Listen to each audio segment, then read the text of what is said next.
শুধু দর্শক সবাইকে শুভেচ্ছা জানাচ্ছি। নিশ্চয়ই আপনারা অনেক অপেক্ষায় আছেন। গতকাল থেকে অনেকে আমার কাছে প্রশ্ন করেছেন যে কখন শুরু হবে, এবং আজকের এই দীর্ঘ অপেক্ষার পালা এইমাত্র শেষ হলো। আমি আপনাদের কাছে যেভাবে বলেছিলাম যে সম্প্রীতি ও সমৃদ্ধির এক অনন্য উদাহরণ আমাদের মাতৃভূমি বাংলাদেশ। বিশ্ব যখন বিভিন্ন সাম্প্রদায়িক ও সামাজিক অসহিষ্ণুতার প্রতিনিয়ত লড়াই করে যাচ্ছে অসহিষ্ণুতার সাথে, ঠিক তখন আমরা পৃথিবীর সবচেয়ে জনবসতিপূর্ণ দেশ হয়েও অসাধারণ শান্তির মাঝে বসবাস করছি। অভ্যন্তরীণ রাজনৈতিক অস্থিতিশীলতা ছাড়া আমাদের মাঝে আর তেমন কোনো সাম্প্রদায়িক অসহিষ্ণুতা গ্রাস করতে পারেনি এখনো পর্যন্ত। কিন্তু অতি সম্প্রতি যে যেন এক অপশক্তির চক্ষুশূল হতে চলেছে সাম্প্রদায়িক শান্তির এই দেশটিতে। প্রায় সকল ধর্মাবলম্বী মানুষ খুব স্বাভাবিক সামাজিক বন্ধনের সাথে বসবাস করছে বাংলাদেশ। হঠাৎ কেন আমাদের মাঝে বিশাল দেয়াল তৈরি হচ্ছে? ধর্মকে নিয়ে কেন বাড়াবাড়ি করা হচ্ছে? রাষ্ট্রীয় জীবন ব্যবস্থায় ধর্ম কি আসলেই আমাদের আধুনিক জীবনে অন্তরায় হয়ে দাঁড়াচ্ছে কিনা, সেটাও একটা দেখবার বিষয়। প্রগতিশীলতা ও বিজ্ঞানময় প্রতিযোগীশীল বিশ্বায়নের সাথে ধর্ম আসলে কতটুকু আমাদেরকে মুক্তি দিতে পারবে, এ নিয়ে অনেক প্রশ্ন উঠছে। সংবিধানে যার যার ধর্ম পালন করবার স্বাধীনতা সুযোগ থাকলেও কেন মুসলমান ধর্মের প্রতি বা মুসলমান ধর্ম অনুভূতির প্রতিও অনেক প্রশ্ন উঠছে আমাদের মাঝে, সেটা নিয়েও অনেক কথা উঠছে। সে কেন হচ্ছে এসব অশান্তি, কাদের ইন্ধনে দেশে সাম্প্রদায়িকতাকে উস্কে দেওয়া হচ্ছে? আরও অনেক প্রশ্নের উদ্রেক জনমনে সঞ্চারিত হয়েছে সাম্প্রতিককালে।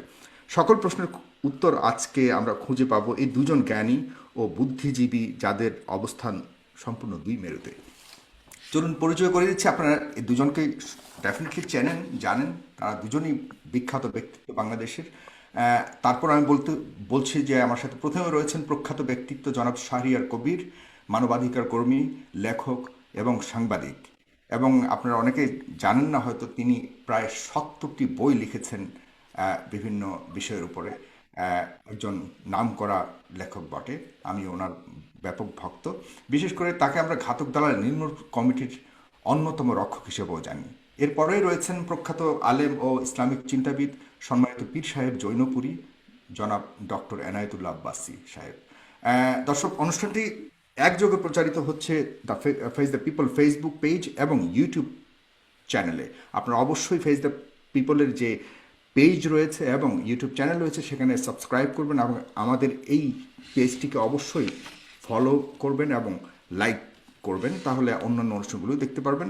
আপনারা যদি এই দুজন অতিথিকে কোনো ধরনের প্রশ্ন করতে চান, অবশ্যই কমেন্ট বক্সে লিখতে পারেন। সেখান থেকে আমি কয়েকজনের প্রশ্নকে নেওয়ার চেষ্টা করব। আর অবশ্যই শেয়ার করবেন। এই অনুষ্ঠানটি লাখো মানুষ দেখবে, সারা পৃথিবী জুড়ে দেখবে। এবং আমি চাই আজকের এই তথ্যগুলি, এই যে বিষয়বস্তুর উপর আলাপ করব, সেগুলো মানুষ জানুক এবং মানুষ অবহিত হোক। আমি প্রথমে শুরু করতে চাই জনাব শাহরিয়ার কবির মহোদয়, আপনাকে দিয়ে। আপনি শুনতে পাচ্ছেন নিশ্চয় আমাকে? আমি শুনতে পাচ্ছি, আপনার কথা কেটে কেটে যাচ্ছে, তবু বলুন। আমি শুনতে পাচ্ছি। আমার কথা কি শোনা যাচ্ছে? আপনাকে আমি ক্লিয়ার শুনতে পাচ্ছি। জনাব শাহরিয়ার কবির, আমি আপনাকে দিয়ে শুরু করতে যাচ্ছি, আজকের এই অনুষ্ঠানের সূত্রপাত করতে যাচ্ছি আপনাকে দিয়ে।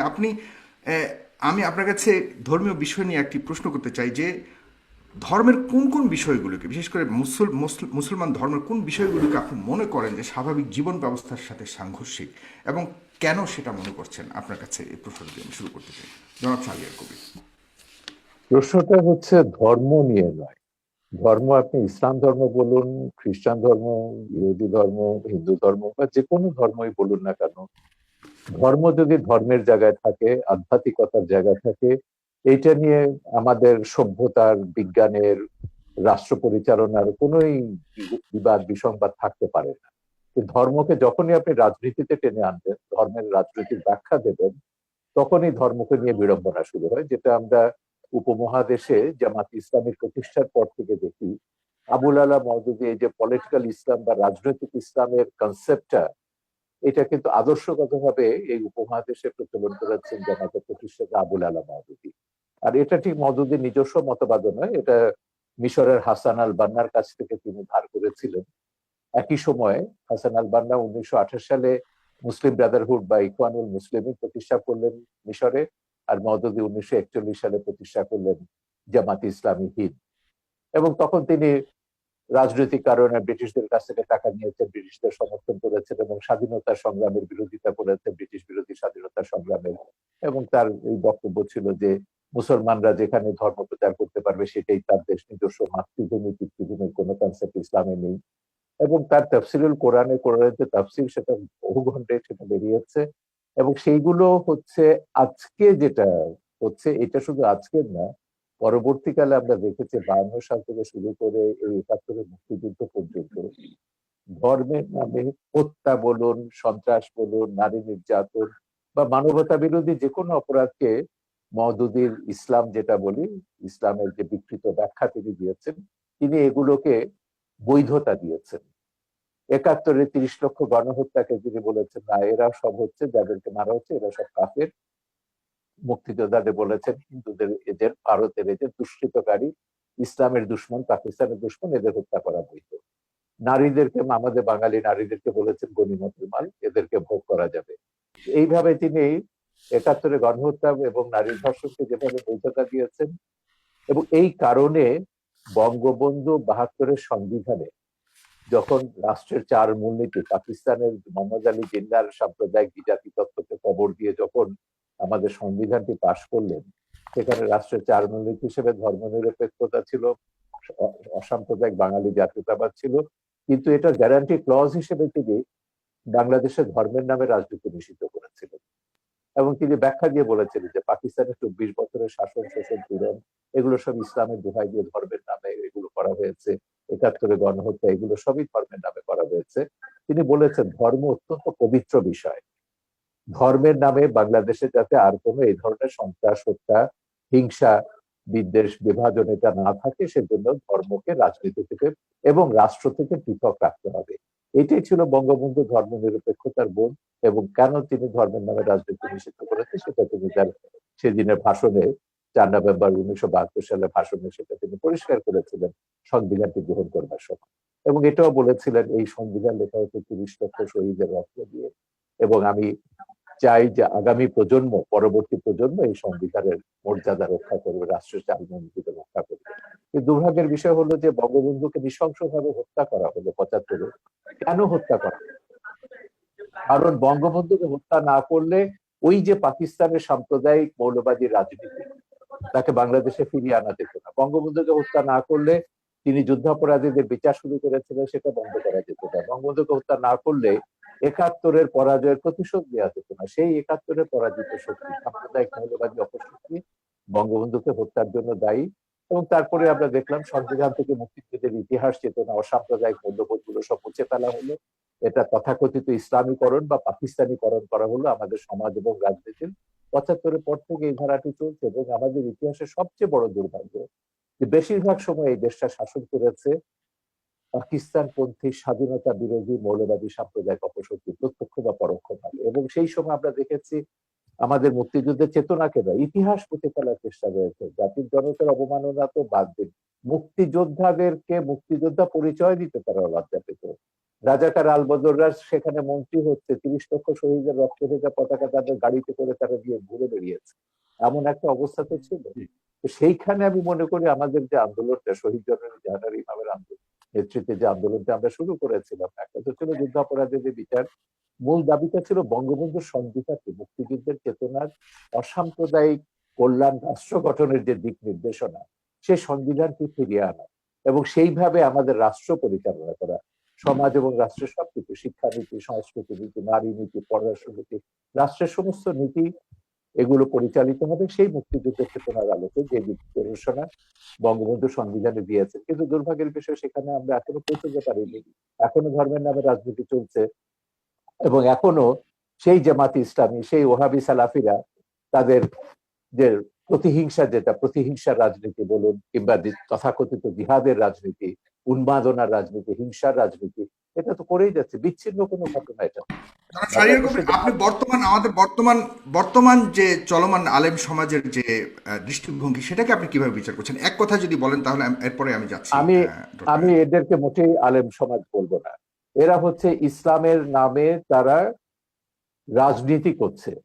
এরাই হচ্ছে সেই 71-এর ঘাতক দালা যুদ্ধাপরাধীদের রাজনৈতিক, আদর্শিক এবং সামরিক উত্তরসূরি। সেই রাজনীতিটা এখন করছে, বাংলাদেশকে মোল্লা ওমরের আফগানিস্তান বানাতে চাইছে। এর সঙ্গে এখানে আব্বাসী সাহেব আছেন, তিনি বলবেন, কারণ তিনি তো তার পিতা অত্যন্ত শ্রদ্ধেয় একজন, সে হিসেবে পীর হিসেবে আমরা তাকে সম্মান করি। আমাদের দেশে সুফিরা ইসলাম প্রচার করেছেন, পীররা এখানে আব্বাসী সাহেবের জোনপুরের হুজুরের মতন এরাও ইসলাম প্রচার করেছেন, এরা শান্তির ইসলাম প্রচার করেছেন, এরা কখনো ইসলামকে রাজনীতির সঙ্গে যুক্ত করেনি। আমি হযরত জালালউদ্দিন রুমির উপর দুটো ডকুমেন্টারি ছবি বানিয়েছি, যে জালালউদ্দিন রুমির মুরিদ হচ্ছেন আমাদের হযরত শাহজালাল।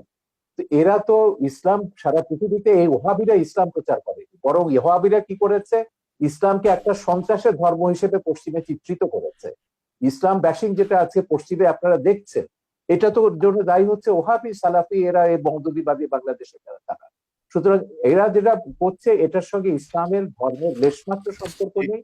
এটা হচ্ছে শেখ হাসিনা সরকারকে ক্ষমতা থেকে উচ্ছেদ করে এখানে মোল্লা ওমরের আফগানিস্তান বা জিয়াউল হকের পাকিস্তান পাঠাতে হবে। আমি কি ক্লিয়ার করতে পেরেছি আমার বক্তব্য? আপনি শুনতে পাচ্ছেন? যে না, আমার এখান থেকে একটু সমস্যা হচ্ছে, আনস্টেবল দেখাচ্ছে আমার কানেকশনটা। আমি শুনতে পাচ্ছি, আমাকেই শুনতে পাচ্ছেন কিনা ক্লিয়ারলি? আমি আপনাকে খুব পরিষ্কার শুনতে পাচ্ছি। জি, ধন্যবাদ আপনাকে জনাব শাহরিয়ার কবির। আমি আপনার কাছে আবারও আসবো। জনাব ডক্টর এনায়েতুল্লাহ আব্বাসী হুজুর, আপনার কাছে আসছি। আপনি তো শুনলেন এতক্ষণ জনাব শাহরিয়ার কবিরের অনেক কথা, কিন্তু আপনার কাছে আমি এডিশনালি আরেকটি প্রশ্ন করতে চাচ্ছি। সেটা হলো যে আপনার পৃথিবী যেখানে বিজ্ঞান ভিত্তিক, প্রমাণিত বিজ্ঞান ভিত্তিক রাষ্ট্র, অ্যাডভান্সড টেকনোলজিক্যাল লাইফস্টাইলের উপরে উল্কা গতিতে ধাবিত হচ্ছে, উল্কা গতিতে আমি বলবো, সেখানে আপনারা 1400 বছর আগের নাজিল হওয়া পবিত্র ধর্মগ্রন্থ অনুযায়ী চলতে চাওয়াটাকে কতটুকু যুক্তিযুক্ত মনে করেন, এবং অন্যকে চলার জন্য আহ্বান করাটাকে কতটুকু সাপোর্টিভ বা কতটুকু জাস্টিফাইড মনে করেন? সে প্রশ্নটা আপনার কাছে রেখে যাচ্ছে, এবং জনাব শাহরিয়ার কবির অনেকগুলি প্রশ্ন রেখে যাচ্ছে, সেটা বলুন। Thank you. আলহামদুলিল্লাহ ওয়াহদা والصلاة والسلام على محمد صلى الله عليه وسلم الذي من لا نبي بعده। ধন্যবাদ সাগর সাহেবকে, ধন্যবাদ আজকের সম্মানিত অতিথিকে, এবং দেশ ও দেশের বাইরে যারা আজকের প্রোগ্রামটি দেখছেন তাদের সকলকে। শাহরিয়ার কবির সাহেব তার বক্তব্য বুঝালেন ইসলামের প্রতি তার যথেষ্ট শ্রদ্ধা আছে। এ থেকে স্পষ্ট বোঝা যায় যে ইসলাম সম্পর্কে তার শ্রদ্ধা থাকলেও ইসলাম সম্পর্কে তার মৌলিক জ্ঞান অভাব রয়েছে। তার প্রথমটি হচ্ছে যে ইসলামী রাজনীতির ক্ষেত্রে তিনি আবুল আলা মওদুদীকে টেনে আনলেন, অথচ বাংলাদেশের শতকরা 80 জন ওলামায়ে কেরামি আবুল আলা মওদুদীর বিরোধিতা করে থাকেন। আর সবচেয়ে বড় কথা, আবুল আলা মওদুদী ইসলামী রাজনীতির সূচনা উপমহাদেশে করেননি। উপমহাদেশে ইসলামী রাজনীতির সূচনা করেছেন শাহ ওলিউল্লাহ মুহাদ্দিস দেহলভী রহমতুল্লাহি আলাইহি, আবুল আলা মওদুদীরও কয়েক শত বছর আগে। পরবর্তীতে তার ধারাবাহিকতায় ওলামায়ে দেওবন্দের মাধ্যমে ইসলামী রাজনীতির প্রসার ও প্রচার ব্যাপকভাবে ঘটেছিল, এবং ওলামায়ে দেওবন্দ ইসলামী রাজনীতির চেতনাতে উদ্বুদ্ধ হয়েই ব্রিটিশ খেদা আন্দোলন করেছিল। সবচেয়ে দুঃখজনক বিষয়, আমাদের দেশের বুদ্ধিজীবীগণ ইসলামকে বিভিন্ন নামে অভিহিত করে থাকেন। কেউ বলেন রেডিক্যাল ইসলাম, কেউ বলেন মডারেট ইসলাম। ইসলামকে বিভক্ত করার কোনো অথরিটি কোনো মানুষের নেই। যদি কেউ ইসলামের লেবাস ধারণ করে ইসলামের অপব্যাখ্যা করে, সেটার দায় তার নিজের, সেটার দায় ইসলামের হবে না। দেখার বিষয় কোরআন সুন্নাতে রাষ্ট্র ব্যবস্থা বা রাজনীতির কথা আছে কিনা, সেটা দেখার বিষয়। তারপর আমরা দেখবো সেটার কে অপব্যাখ্যা করছে, কে সঠিক ব্যাখ্যা করছে। আল্লাহর হাবিব মুহাম্মদ সাল্লাল্লাহু আলাইহি ওয়াসাল্লাম ১,৫০০ বছর আগে আল্লাহর পক্ষ থেকে আমাদেরকে যে দিন ইসলাম দিয়েছেন, সেটা নিছক প্রথা সর্বস্ব কোনো ধর্ম নয়, সেটা পূর্ণাঙ্গ জীবন বিধান। এবং সেই জীবন বিধানের মধ্যে আল্লাহ রাসূল সাল্লাল্লাহু আলাইহি সাল্লাম মুসলিম জীবন কি রকম হবে, তার ব্যক্তি জীবন, তার সমাজ জীবন, তার রাষ্ট্রীয় জীবন কি রকম হবে, তার সুস্পষ্ট ব্যাখ্যা আল্লাহর পক্ষ থেকে দিয়েছেন। কোরআন কারীমের মধ্যে আল্লাহ পাক স্পষ্ট বলেছেন, وعد الله الذين آمنوا منكم وعملوا الصالحات ليستخلفنهم في الأرض كما استخلف الذين من قبلهم وليمكنن لهم دينهم الذي ارتضى لهم। সুস্পষ্টভাবে আয়াতে সকল মুফাসসির একমত, আল্লাহ পাক মুসলিম স্টেটে খেলাফত প্রতিষ্ঠার কথা বলেছেন। যারা ইমানদার, ন্যাক আমল করবে, আল্লাহ পাক তাদের সাথে ওয়াদাবদ্ধ, তারা যদি ইমানের উপর অটল অবিচল থাকে, ন্যাক আমল করে, আল্লাহ পাক তাদেরকে খেলাফতের দায়িত্ব দিবেন। আল্লাহ তাআলা সূরা হজ্জে বলেছেন, আল্লাযীনা ইম্মাক্কান্নাহুম ফিল আরদি আকামুস সালাতা ওয়া আতাউয যাকা ওয়া আমারু বিল মা'রুফি ওয়া নাহাউ আনিল মুনকার ওয়ালিল্লাহি আকিবাতুল উমুর। যদি আমি মুহাম্মদ সাল্লাল্লাহু আলাইহি সাল্লামের ঈমানদার উম্মতকে রাষ্ট্র ক্ষমতা দান করি, তারা রাষ্ট্রীয়ভাবে তারা নামাজ কায়েম করবে, যাকাত আদায় করবে, সৎ কাজে আদেশ করবে, অসৎ কাজে বাধা দিবে। এটা সুস্পষ্টভাবে ইসলামী রাষ্ট্র ব্যবস্থা ও রাজনীতির কথাই বলা হয়েছে কোরআন কারীমে। সহিহ মুসলিম সৌদি আরবের ছাপ 2445 নম্বর হাদিস, আল্লাহ রসুল সাল্লাল্লাহু আলাইহি ওয়াসাল্লাম ইরশাদ করেছেন, কানা বানু ইসরাঈল তাসুসুহুমুল আম্বিয়া কুল্লামা হালাকা নাবিয়্যুন খালাফাহু নবী ওয়া ইন্নাহু লা নাবিয়্যা বা'দি ফাসায়াকুনু খুলাফা। বনি ইসরায়েলের নবীগণ রাজনৈতিক নেতৃত্ব দিতেন। শুধু ইসলামে আল্লাহ রাজনীতি দিয়েছেন তা নয়, পূর্বের যত নবী এসেছেন বনি ইসরায়েলে, হযরত দাউদ, হযরত সুলাইমান, এই জন্য ওল্ড টেস্টামেন্ট বাইবেল, পুরনো বাইবেলে আমরা দেখতে পাই হযরত দাউদকে বলা হয়েছে কিং ডেভিড, কারণ তিনি রাজা ছিলেন, তিনি আল্লাহর বিধান মোতাবেক রাষ্ট্র পরিচালনা করতেন। বনি ইসরায়েলের নবীগণ রাজনৈতিক নেতৃত্ব দিতেন। যখন একজন নবী ইন্তেকাল করতেন, আরেকজন নবী সেই দায়িত্ব নিত। আল্লাহ রাসূল সাল্লাল্লাহু আলাইহি ওয়াসাল্লাম বলেছেন, কিন্তু আমি মুহাম্মদ সাল্লাল্লাহু আলাইহি সাল্লাম আল্লাহর সর্বশেষ নবী ও রাসূল, আমার পরে কোনো নবী নাই, কিয়ামত পর্যন্ত কোনো নবী আসবে না। আমার উম্মতের মধ্যে যারা খলিফা, তারা আমার উম্মতের রাজনৈতিক নেতৃত্ব দিবে। এভাবে কোরআন কারীমের অসংখ্য আয়াত এবং সহিহ হাদিস থেকে কথা সুস্পষ্টভাবে প্রমাণিত যে ইসলামী রাষ্ট্র ব্যবস্থা ও ইসলামী রাজনীতির সুস্পষ্ট কনসেপশন কোরআন ও হাদিসের মধ্যে আছে। এবং দ্বিতীয় যে কথাটি সম্মানিত অতিথি ভুল বলেছেন, তা হলো মওদুদি কি করেছে না করেছে এদেশের মূল ধারার ওলামায়ে কেরাম তার সাথে মোটেও একমত নয়, মোটেও তাদের কোনো সম্পর্ক নেই। কিন্তু মওদুদিকে বরং ফলো এদেশের করে অনেক অনেক বিশাল জনগোষ্ঠী রয়েছে, এটাও তো সত্য। জি জি, সেটাও আছে, সেটা আমি ওনার প্রসঙ্গটার জবাব দিচ্ছি। আগে ওনার প্রসঙ্গটার জবাব দিচ্ছি। তার মানে এই নয় যে বাংলাদেশে যারা ইসলামী রাজনীতি করেন, ইসলামী আন্দোলন করছেন, ইসলামী শাসন ব্যবস্থা কায়েম করতে চাচ্ছেন, তারা মওদুদির অনুসারী। বিষয়টা নির্জন মিথ্যা ছাড়া আর কিছুই নয়, কিংবা তথ্য এবং সন্ত্রাস মওদুদির ছাড়া আর অনুসারী কিছুই নয়। হওয়াটাও কি একদম ইসলাম বিরোধী কিনা, সেটাও আপনি কিভাবে দেখেন? দেখুন, আমি সহ ওলামায়ে কেরাম এবং বাংলাদেশে যারা পীরি মুরিদের সাথে সম্পর্কিত, আমাদের সাথে আবুল আলা মওদুদির আকীদাগত যথেষ্ট পার্থক্য আছে। এখন মওদুদির অনুসারী যারা, বিষয়টা তাদেরকে প্রশ্ন করা উচিত। আমাদের সাথে তো তাদের যথেষ্ট আকীদাগত এবং মুসলমানের মধ্যে এত তরিকাগত অনুসারী থাকবে কেন পার্থ- হুজুর? জি, এত হ্যাঁ, বিভক্ত থাকবে কেন সেটা মুসলমানের পরে মধ্যে? উত্তর দিচ্ছি। আমি আমি আমি উত্তরটা শেষ করছি। তাহলে আমাদের উপমহাদেশে ইসলামী রাজনীতির সূচনা করেছেন শাওলিউল্লাহ মুহাদ্দিস দেহলভী রহমতুল্লাহ, পরবর্তীতে তার উত্তরসূরি সৈয়দ আহমদ বেরেলী রহমতুল্লাহ, যিনি ব্রিটিশ খাদা আন্দোলনের নেতৃত্ব দিয়েছেন, পরবর্তীতে মাহমুদুল হাসান দেওবন্দি রহমতুল্লাহ। তাদের মাধ্যমে মূলত উলামায়ে আহলে সুন্নাত ওয়াল জামাত, উলামায়ে আহলে হক রাজনীতির উত্তরসূরি হয়েছে বাংলাদেশে, এবং ইসলামী খেলাফত রাজনীতি প্রতিষ্ঠার কাজ তারা করে যাচ্ছেন। দ্বিতীয় যে বিষয়টি হচ্ছে যে আমরা জবাব দিলাম যে এটা কোনো ব্যক্তির আবিষ্কৃত নয়, ইসলামী রাজনীতি এটা কোরআন সুন্নাহরই মত। দ্বিতীয় যে কথাটি আমাদের সম্মানিত অতিথি বলেছেন, বঙ্গবন্ধুকে কারা হত্যা করলো, আমি এই বিষয়ে আমার খুব একটা ধারণা নেই। তবে আমি একটু প্রশ্ন করব ওনাকে যে স্বাধীনতার স্থপতি বঙ্গবন্ধু শেখ মুজিবুর রহমান, তিনি বাংলাদেশে যখন একটি দেশ স্বাধীন করলেন, এদেশের মানুষকে স্বাধীন একটি রাষ্ট্র উপহার দিলেন, তখন 72 থেকে 75 পর্যন্ত বঙ্গবন্ধুর পর্বতসম সুনাম সুখ্যাতির উপর কারা আঘাত করেছিল? তারাও কি রাজাকার ছিল? তারাও কি আলবদর ছিল? কারা বঙ্গবন্ধুর চামড়া দিয়ে ডুগডুগি বাজাবার কথা বলেছিল? বঙ্গবন্ধু হত্যার পর কারা সেনাবাহিনীর ট্যাঙ্কের উপর নাচানাচি করেছিল? তাদেরকেও আমরা বাংলাদেশে মন্ত্রিত্ব দিয়েছি, তাদেরকে আমরা রাজনৈতিক ক্ষমতার ভাগ দিয়েছি, এবং বঙ্গবন্ধুকে যারা হত্যা করেছে তাদেরকে আমরা সুযোগ সুবিধা দিয়েছি। হতে পারে আলবদর, রাজাকার বা বিদেশি শক্তির ইন্ধন ছিল বঙ্গবন্ধু হত্যায়, কিন্তু যারা বাংলাদেশে খুব বেশি ধর্মনিরপেক্ষতার কথা বলে, বাংলাদেশকে একটি ডি ইসলামাইজেশন, ইসলাম মুক্ত একটি বাংলাদেশ গঠন করতে চায়, তারাও প্রত্যক্ষ এবং পরোক্ষভাবে বঙ্গবন্ধু হত্যায় জড়িত ছিল। কেননা বঙ্গবন্ধু ছিলেন খুবই ধার্মিক একজন ব্যক্তি, ইসলামের মূলনীতিতে তার ছিল যথেষ্ট বিশ্বাস, অগাধ বিশ্বাস। আপনাকে অনেক ধন্যবাদ জনাব এনায়েতুল্লাহ আব্বাসী। হুজুর, আপনি অনেক সুন্দর কথা বলেছেন। জনাব শাহরিয়ার কবির, আপনার কাছে আমি এই ওনার কথা ধরেই প্রশ্নটা করতে যাচ্ছি, এবং আপনিও বলেছেন যে আপত্তিটা শুধু ধর্ম নিয়ে রাজনীতি করাটা। তো ধর্ম নিয়ে রাজনীতি করার অধিকার কি সাংবিধানিকভাবে ধর্মীয় জনগোষ্ঠীকে কোনোভাবে কি বারণ করা হয়েছে কিনা সংবিধানে? নাম্বার 1। নাম্বার 2 হলো 39 অনুচ্ছেদ অনুযায়ী কথা বলবার অধিকার সবারই রয়েছে, বাক স্বাধীনতার অধিকার দেওয়া হয়েছে। সেখানে হুজুররা কথা বললে, যেটাকে আমরা ওয়াজের মাধ্যমে আমরা দেখতে পাই, হুজুররা বিভিন্ন ধরনের কথা বলে, যেটাকে আমরা ওয়াজ বলি, কিন্তু সেটাই যখন একটা সিম্পোজিয়ামের মাধ্যমে যখন আমরা প্রগতিশীল সমাজ থেকে যখন কথা বলি, সেটাকে আমরা মোটিভেশনাল স্পিচ বলি। তো ওয়াজটাকে কেন আমরা সাপ্রেস করার চেষ্টা করছে। যেমন আজকাল ওয়াজ, চতুর্দিকে ওয়াজকে বন্ধ করার একটা চেষ্টা করা হচ্ছে। এই স্বাধীনতাটা নাই কেন? কথা বলবার ওই স্বাধীনতাটা নাই কেন? সেখানে কি সংবিধানের আলোকে কোনো ধরনের নিষেধ রয়েছে কিনা আপনার কাছে জানতে চাচ্ছি। না, আপনি কোথায় ওয়াজ সাপ্রেস করা হচ্ছে এরকম তথ্য কিন্তু বাংলাদেশে আমার জানা নেই।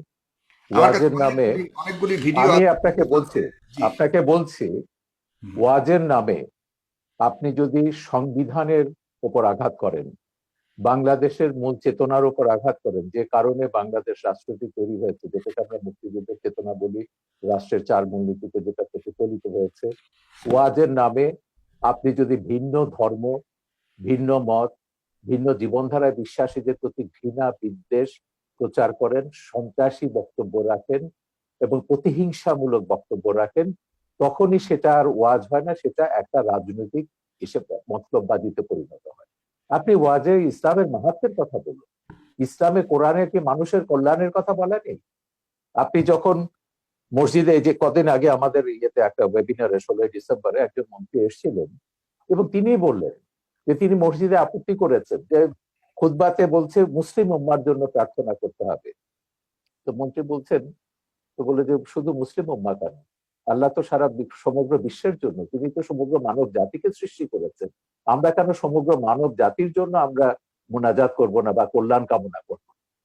আপনাকে মনে রাখতে হবে বাংলাদেশ রাষ্ট্রটি কেন তৈরি হয়েছে, কেন 47-এ পাকিস্তান হয়েছিল এবং কেন 71-এ বাংলাদেশ হয়েছে। এইটা যদি আপনি না বুঝেন তাহলে কিন্তু এই বিভ্রান্তিটা আপনার মধ্যে থেকে যাবে। পরিষ্কার কথা, মোহাম্মদ আলী জিন্নাহ পরিষ্কার ভাবে বলেছিলেন ভারতবর্ষে মুসলমানরা একটা আলাদা জাতি এবং এদের আলাদা একটা ভূখণ্ড দরকার, এবং সেই ভূখণ্ডটি পাকিস্তান হবে। পাকিস্তান নামকরণও করা হয়েছিল এবং সেভাবে ব্রিটিশরা ষড়যন্ত্র করেই হোক, জিন্নাহর কথা মতোই হোক, ভারতবর্ষকে দুভাগ করে পাকিস্তান এবং ভারত দুটো রাষ্ট্র বানিয়েছে। এবং জিন্নাহ কিন্তু এই ভুলটা যে বুঝেছিলেন দেখে তিনি কত বড় ভুল করছেন সেটা তার 47 সালের 11ই আগস্টের বক্তৃতায় পরিষ্কার করে দিয়েছিলেন যে পাকিস্তানে আমরা মুসলমানরা, হিন্দুরা, বৌদ্ধরা, খ্রিস্টানরা সবাই নিজ নিজ ধর্ম পালন করব, রাষ্ট্র ধর্মের ব্যাপারে কোনো হস্তক্ষেপ করবে না, ধর্ম রাষ্ট্রের ব্যাপারে হস্তক্ষেপ করবে না। এটা জিন্নাহর বহুল আলোচিত একটা বক্তৃতা, 11ই আগস্ট 1947 সাল, 11ই জুনে এটা বলেছেন 1947 সালে, পাকিস্তান হওয়ার কয়েক মাস আগে। কিন্তু তখন এই মওদুদি এবং অন্য ইসলামপন্থীরা তারা বললেন যে কি না, পাকিস্তান হয়েছে ইসলামী ব্যবস্থার জন্য, এবং তারা সেখানে ইসলামী শাসন ব্যবস্থা 1900 মৃত্যুর পরে, জিন্নাহ মৃত্যুর পর তারা অবজেক্টিভ রেজলিউশন যেটা পাশ করলেন সেটা বললেন যে পাকিস্তান হবে একটা ইসলামী হুকুমত। এবং 56 সালে 56 সালে তাদের যে সংবিধান হলো সেখানে বলা হয়েছে Pakistan will be Islamic Republic. এখন এই ইসলামিক রিপাবলিকটি কি করেছে, ভাষা আন্দোলন থেকে শুরু করে 71 পর্যন্ত, মুক্তিযুদ্ধ পর্যন্ত ব্রিটিশরাই তো আমাদের যাবতীয়, ধর্মীয় ভিত্তিতে ওই দেশটাকে বিভক্ত করেছিল। জনাব শাহরিয়ার কবির, হ্যাঁ হ্যাঁ, ব্রিটিশরা তো তৎকালীন ধর্মের সময়ে নামে। অনেক সভ্য জাতি। আমাকে শেষ করতে দিন আব্বাসী সাহেব, আমার বক্তব্য শেষ হলে আপনি বলুন, আপনার বক্তব্যের মাঝখানে আমি কোনো কথা বলি না। ব্যাপারটা হচ্ছে যে ব্রিটিশরাই করুক, জিন্নাহর পলিসি অনুযায়ী হোক, ব্রিটিশদের মতবাদের জন্য হোক, ভারত বিখণ্ডিত হয়েছে ধর্মের নামে, যে হিন্দুরা আলাদা একটা ধর্ম, ইসলাম আলাদা একটা সরি, ধর্ম। আমি জাস্ট আপনাকে সাপ্লিমেন্ট করছি, আপনি অবশ্যই বলবেন। আমি জাস্ট আপনাকে, শুধুমাত্র ভারত বিভক্ত নয়, ব্রিটিশরা আরো অন্যান্য যতগুলি রাষ্ট্র রয়েছে বহু পৃথিবীর, দেশ তারা তাদের যখন সমস্ত কলোনি বিভক্ত করেছে ধর্মীয় তাদের আলোকেই মতলবে। বিভক্ত করেছে। না না, আমি ভারতবর্ষের মধ্যে কনসেন্ট্রেট করছি, আমি গোটা ব্রিটিশ কলোনি নিয়ে আমি কথা বলছি না। ওদের তো 67টা দেশে তারা এইভাবে বদমাইশি করেছে। ভারতবর্ষকে তারা ধর্মের নামে ভাগ করেছে এবং বলেছে মুসলমানরা পাকিস্তান এবং ভারতে, হিন্দুরা এসে থাকবে ভারতে। তখন কিন্তু মুসলিম জাতীয়তাবাদী নেতারা আবুল কালাম আজাদ থেকে শুরু করে বদরুদ্দিন তায়েবজি এবং এরা অনেকে আপত্তি করেছেন। ওনারা বলছেন এটা একটা অ্যাবসার্ড আইডিয়া। অ্যাবসার্ড কেন বলছেন, যে পাকিস্তানে যতই মুসলমানদের জন্য হোক না কেন, সেখানে হিন্দুরা আছে, হিন্দুদের সবাই এখানে আসতে পারবে না, ভারতের সব মুসলমান পাকিস্তানে যেতে পারবে না।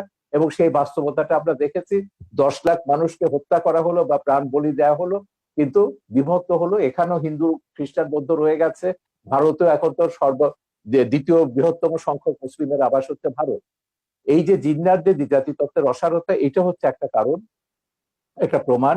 আর দ্বিতীয়টা তো বঙ্গবন্ধুর, আমি 4 নভেম্বরের ভাষণের কথাটি বারবার উল্লেখ করছি এই কারণে, সেখানে তিনি ব্যাখ্যা করেছেন কেন বাংলাদেশ আমরা সৃষ্টি করেছি? পাকিস্তানে 24 বছরের শাসন, শোষণ, পীড়ন, নিপীড়ন, 71-এর গণহত্যা, মানবতা বিরোধী অপরাধ সবকিছুকে তারা ইসলামের নামে জায়েজ করতে চেয়েছিল। ভাষা আন্দোলন যারা করেছে তাদের বলেছে ইসলামের দুশমন, পাকিস্তানের দুশমন। এইভাবে এই আন্দোলনগুলো, সংগ্রামগুলোকে দমন করেছে রাজনৈতিক হোক, সাংস্কৃতিক হোক, সামাজিক হোক, সবগুলোকে দমন করেছে ইসলামের নামে। এবং সেই জন্য বঙ্গবন্ধু তার ওই ভাষণে পরিষ্কারভাবে বলেছিলেন, ধর্মের পবিত্রতা রক্ষার জন্য ধর্মকে রাখতে হবে ধর্মের জায়গায়, রাজনীতিকে রাখতে হবে রাজনীতির জায়গায়, রাজনীতির সঙ্গে ধর্মকে মেলানো যাবে না।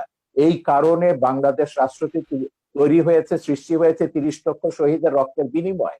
আপনি সেই ইতিহাস এখন উল্টে দিতে পারেন না। এখন আপনি বলতে পারেন না যে না, বাংলাদেশ হয়েছে ইসলামী হুকুমত কায়েমের জন্য, বাংলাদেশে এগুলো সেকুলারিজম থাকবে না, বঙ্গবন্ধুর আদর্শ থাকবে না, মুক্তিযুদ্ধ থাকবে না, যে এই ব্যাপারগুলো সংবিধানে কেন কম্প্রাইজ করা হচ্ছে না? নাম্বার 1, সাম্প্রদায়িকতা কেন? আপনি তো সংবিধানে 4 মূলনীতি তো ফিরিয়ে আনা হয়েছে। এখন রাষ্ট্রধর্ম নিয়ে সেখানে সুপ্রিম কোর্টে এটা মামলা বিচারাধীন আছে, সুপ্রিম কোর্টের আপিল বিভাগে মামলাটি রয়েছে, কারণ সুপ্রিম কোর্টের রাষ্ট্রধর্ম ইসলামের যেটা, এটা হচ্ছে আমাদের সংবিধানের আর্টিকেল 12-এর সঙ্গে সাংঘর্ষিক। আর্টিকেল 12 বলছে রাষ্ট্র বিশেষ কোনো ধর্মকে পৃষ্ঠপোষকতা করবে না, কিন্তু রাষ্ট্রধর্ম ইসলাম বলে আপনি একটা বিশেষ ধর্মকে পৃষ্ঠপোষকতা করছেন। এটা বাংলাদেশের সংবিধান বিরোধী। যতক্ষণ পর্যন্ত আপনি খিলাফত না কায়েম করে এই সংবিধানটি পুরোপুরি বাতিল করে দেবেন, ততক্ষণ পর্যন্ত বাংলাদেশে থাকতে হলে বাংলাদেশের সংবিধান মেনে আপনাকে থাকতে হবে এবং সংবিধানের মর্যাদা রক্ষা করতে হবে। এবং সংবিধানের মূলনীতি, এটার বিরুদ্ধে আপনি কোনো কথা বলতে পারেন না। বলা হবে সেটা হচ্ছে 30 লক্ষ শহীদের রক্তের সঙ্গে বেইমানি করা। আপনাকে অনেক ধন্যবাদ, খুব সুন্দর কথা বলেছেন। ডেফিনেটলি আপনি যদি বাংলাদেশের নাগরিক হয়ে থাকেন জনাব আব্বাসী, আপনাকে অবশ্যই সংবিধান যতক্ষণ না পর্যন্ত পরিবর্তিত না হবে ততক্ষণ পর্যন্ত আপনাকে সংবিধানকে মানতেই হবে। এটাই হলো একজন নাগরিক হিসেবে আপনার কর্তব্য। কিন্তু তবুও সেখানে কিছু কিছু যেটা জনাব শাহরিয়ার কবির উঠে এনেছেন যে আপনারা হুকুমত কায়েম করার জন্য যে ইয়ে করছেন, সেটা কীভাবে সম্ভব? আপনারা হুকুমত কায়েম করলেও বা আপনাদের ভিত্তিটা কি হবে, আপনাদের স্টাইলটা কী হবে পরিচালনার, সেই ব্যাপারেও আমরা আপনার কাছে জানবো একটু। তবে এর আগে যেটা বলেছেন শাহরিয়ার কবির, এটা আমারও একটা প্রশ্ন, যে আপনারা যখন দোয়া চান শুধুমাত্র মুসলিম উম্মার জন্য কেন দোয়া চান? কেন সমগ্র জাতির জন্য দোয়া চান না? কারণ আল্লাহর তৈরি সব জাতি, পুরো বিশ্ব, তাহলে কেন অন্যরা বঞ্চিত হবে আপনাদের দোয়ার থেকে? এটাও আপনি বলবেন। পাশাপাশি আপনি ভাস্কর্য নিয়ে, যে বাঘা যতীনের ভাস্কর্য ভাঙা হয়েছে, সেখানেও ইঙ্গিত করা হচ্ছে যারা আপনার মুসলমান ধর্মাবলম্বী তাদেরকে ইঙ্গিত করা হচ্ছে। এবং জনাব শাহরিয়ার কবি, আপনার কাছে আমি এই প্রশ্নটা করে যাচ্ছি, ভাস্কর্য নিয়ে যে ইস্যুটা হয়েছে, আপনি অবশ্যই পরবর্তী সময় আপনি বলবেন। সেখানে আবার দেখা যাচ্ছে যে আওয়ামী সমর্থিত কয়েকজন আওয়ামী নেতাকেও গ্রেফতার করা হয়েছে সন্দেহমূলকভাবে। সেখানে আমরা বুঝতে পারছি অনেকে এটা বলতে চাচ্ছে যে শুধুমাত্র একটা প্রি প্ল্যান্ড একটা ঘটনা ঘটিয়ে এই আমাদের আলেম সমাজকে আপনার আটকানোর জন্য বা আলেম সমাজকে নিন্দা করানোর জন্য, আলেম সমাজকে দোষারোপ করার জন্য এই অপচেষ্টা করা হচ্ছে। এটাকেও আপনি কিভাবে দেখেন? আমি ডক্টর এনায়েতুল্লাহ আব্বাসী আপনার কাছে যাচ্ছি আপনার পরে। ধন্যবাদ সাগর সাহেব। প্রথম কথা হচ্ছে, আমাদের শাহরিয়ার কবির সাহেব যে কথা বলেছেন যে দেশ বিভক্তি নিয়ে প্রশ্ন এসেছে যে জিন্না ভুল করেছিল ধর্মের ভিত্তিতে দেশ ভাগের তত্ত্ব দিয়ে। মূলত বাংলাদেশ স্বাধীনতার মূল সূচনা আমরা দেখতে পাই 2 নেশন থিওরি বা দ্বিজাতি তত্ত্ব। যে অংশে মুসলিম সংখ্যা বেশি সে দেশটি পাকিস্তান হবে, যে অংশে হিন্দু বেশি সে অংশটি হিন্দুস্তান হবে। জিন্নার রাজনীতিতে অনেক ভুল ত্রুটি ছিল, আর জিন্না নিজেও একজন প্রকৃত মুসলিম ছিলেন না, অনেকটাই ওয়েস্টার্ন ধ্যান ধারণায় বিশ্বাসী ছিল জিন্না। সে সময় ওলামায়ে কেরাম রাজনৈতিক প্রজ্ঞার কারণেই তাকে নেতৃত্বে এনেছিল। মূলত ইসলামের কোনো বিষয়ে ব্যাখ্যা দেবার কোনো অধিকার জিন্নার ছিল না। তো জিন্নার কোনো ভুল বক্তব্যকে আমরা সমর্থন করি না। ভাষা আন্দোলনে জিন্না যে কাজ করেছিলেন সেটা ইসলামের পক্ষে কোনো কাজ করেনি। সব ভাষাই আল্লাহ তাআলা সৃষ্টি, অতএব বাংলা ভাষার বিরোধিতা করে জিন্না চরম ভুল করেছিলেন। সে যাই হোক, দ্বিজাতি তত্ত্বের ভিত্তিতে দেশ ভাগ হয়েছে। বাংলাদেশে মুসলিম সংখ্যা বেশি ছিল বলে এটা পাকিস্তানের অংশ হয়েছে, এবং পাকিস্তানিদের জুলুম, নির্যাতন, নিপীড়নের কারণে বঙ্গবন্ধুর নেতৃত্বে 71 সালে বাংলাদেশ স্বাধীন হয়েছে। যদি এটা ভারতের অংশ হতো তাহলে ভারতে কোনোদিনও বাংলাদেশ স্বাধীন হতো বলে বিশ্বাস করা যায় না। আর যদি অখণ্ড ভারতের তত্ত্বে আমরা বিশ্বাস করি তাহলে সেক্ষেত্রে মুসলমান কতটুকু লাভবান হতো তা দেখতে হলে চাক্ষুষ আমরা ভারতকে দেখতে পাই। সেখানে দ্বিতীয় বৃহত্তম মুসলিম জাতি থাকার পরও সেখানে চাকরি বাকরিতে মুসলমান কোনো সুবিধা পাচ্ছে না। ভারতকে ধর্মনিরপেক্ষ রাষ্ট্র বলা হয়, কিন্তু তাদের ধর্মনিরপেক্ষতা হচ্ছে ওই যে কাজীর বলদ কিতাবে, বাস্তবে নেই সেই অবস্থা। ধর্মনিরপেক্ষতার নামে উগ্র হিন্দুত্ববাদকে তারা চাপিয়ে দিয়েছে, বাবরি মসজিদকে ভেঙ্গে খান খান করে দিয়েছে। সেখানে কংগ্রেস যারা ধর্মনিরপেক্ষতার কথা বলে থাকে তারাও বাবরি মসজিদের স্থানে রাম মন্দির নির্মাণের জন্য 11টি রূপার ইট পাঠিয়েছে। অতএব যদি অখণ্ড ভারতের সূত্রে আমরা বিশ্বাসী হতাম, আমরা খুব লাভবান হতাম না এবং বাংলাদেশ স্বাধীন হবার কোনো সম্ভাবনাই থাকতো না। টু-নেশন থিওরি বা দ্বিজাতি তত্ত্বের ভিত্তিতে দেশ বিভক্ত হয়েছে বলেই আজকে আমরা চূড়ান্তভাবে একটি স্বাধীন বাংলাদেশ, একটি রাষ্ট্র পেয়েছি। তৃতীয় যে কথা আপনি বলেছেন যে খেলাফত প্রতিষ্ঠিত হওয়ার আগ পর্যন্ত এমন কোনো কাজ করা যাবে না যেটা সংবিধানের বিরুদ্ধে যায়। আমাদের সংবিধানে, কারণ ধর্মনিরপেক্ষতা একটি বিষয় আছে, সেকুলারিজম।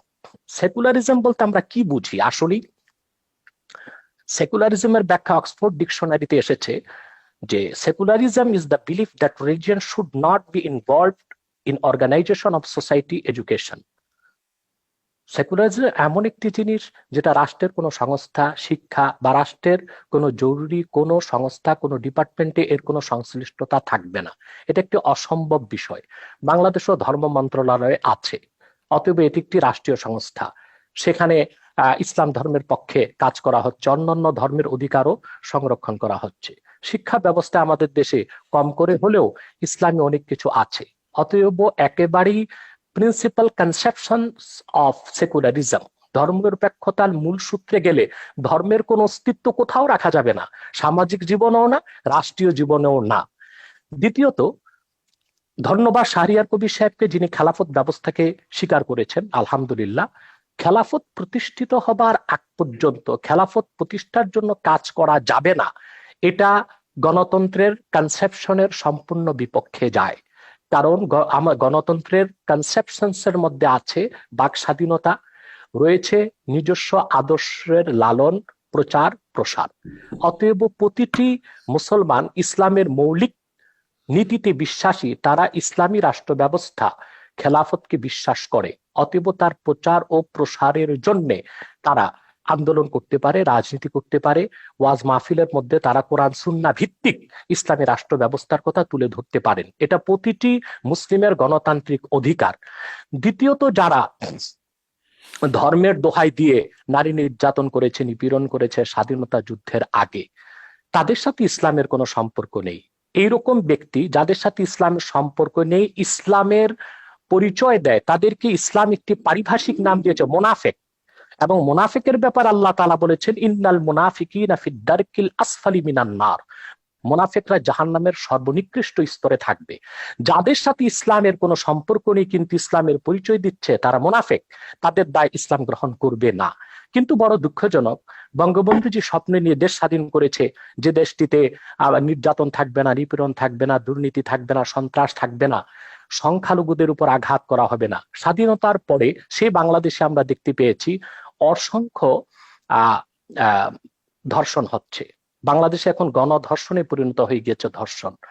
তারপরে যারা বৈপ্লবিক সমাজতন্ত্রে বিশ্বাসী মাওবাদী, তারা বাংলাদেশে তাদের বৈপ্লবিক সমাজতন্ত্র প্রতিষ্ঠা করতে যে কত মানুষকে হত্যা করেছে সর্বহারা সমাজতান্ত্রিকরা, তার কোনো হিসাব মনে হয় গোয়েন্দা সংস্থার কাছেও নেই। সেটার দায়িত্ব সমাজতন্ত্রকে দেওয়া হয় না, সেটার দায়িত্ব গণতন্ত্রকে দেওয়া হয় না, সেটার দায়িত্ব সেকুলারিজমকে দেওয়া হয় না। তাহলে ইসলামের লেবাস ধারণ করে, ইসলামের নাম ব্যবহার করে যারা অনইসলামিক কাজ করবে, সেটার দায় ইসলামের উপর আসবে কেন? সেজন্য ইসলামী রাষ্ট্র ব্যবস্থার বিরোধিতা করা হবে কেন? তৃতীয় যে বিষয়টি সম্মানিত অতিথি শাহরিয়ার কবির সাহেব বলেছেন যে সংবিধানের বিরোধিতা করা যাবে না। জনগণের জন্য সংবিধান, সংবিধানের জন্য তো জনগণ নয়। জনগণের স্বার্থে বৃহৎ জনগোষ্ঠীর মতামতের ভিত্তিতে সংবিধান পরিবর্তন হতে পারে।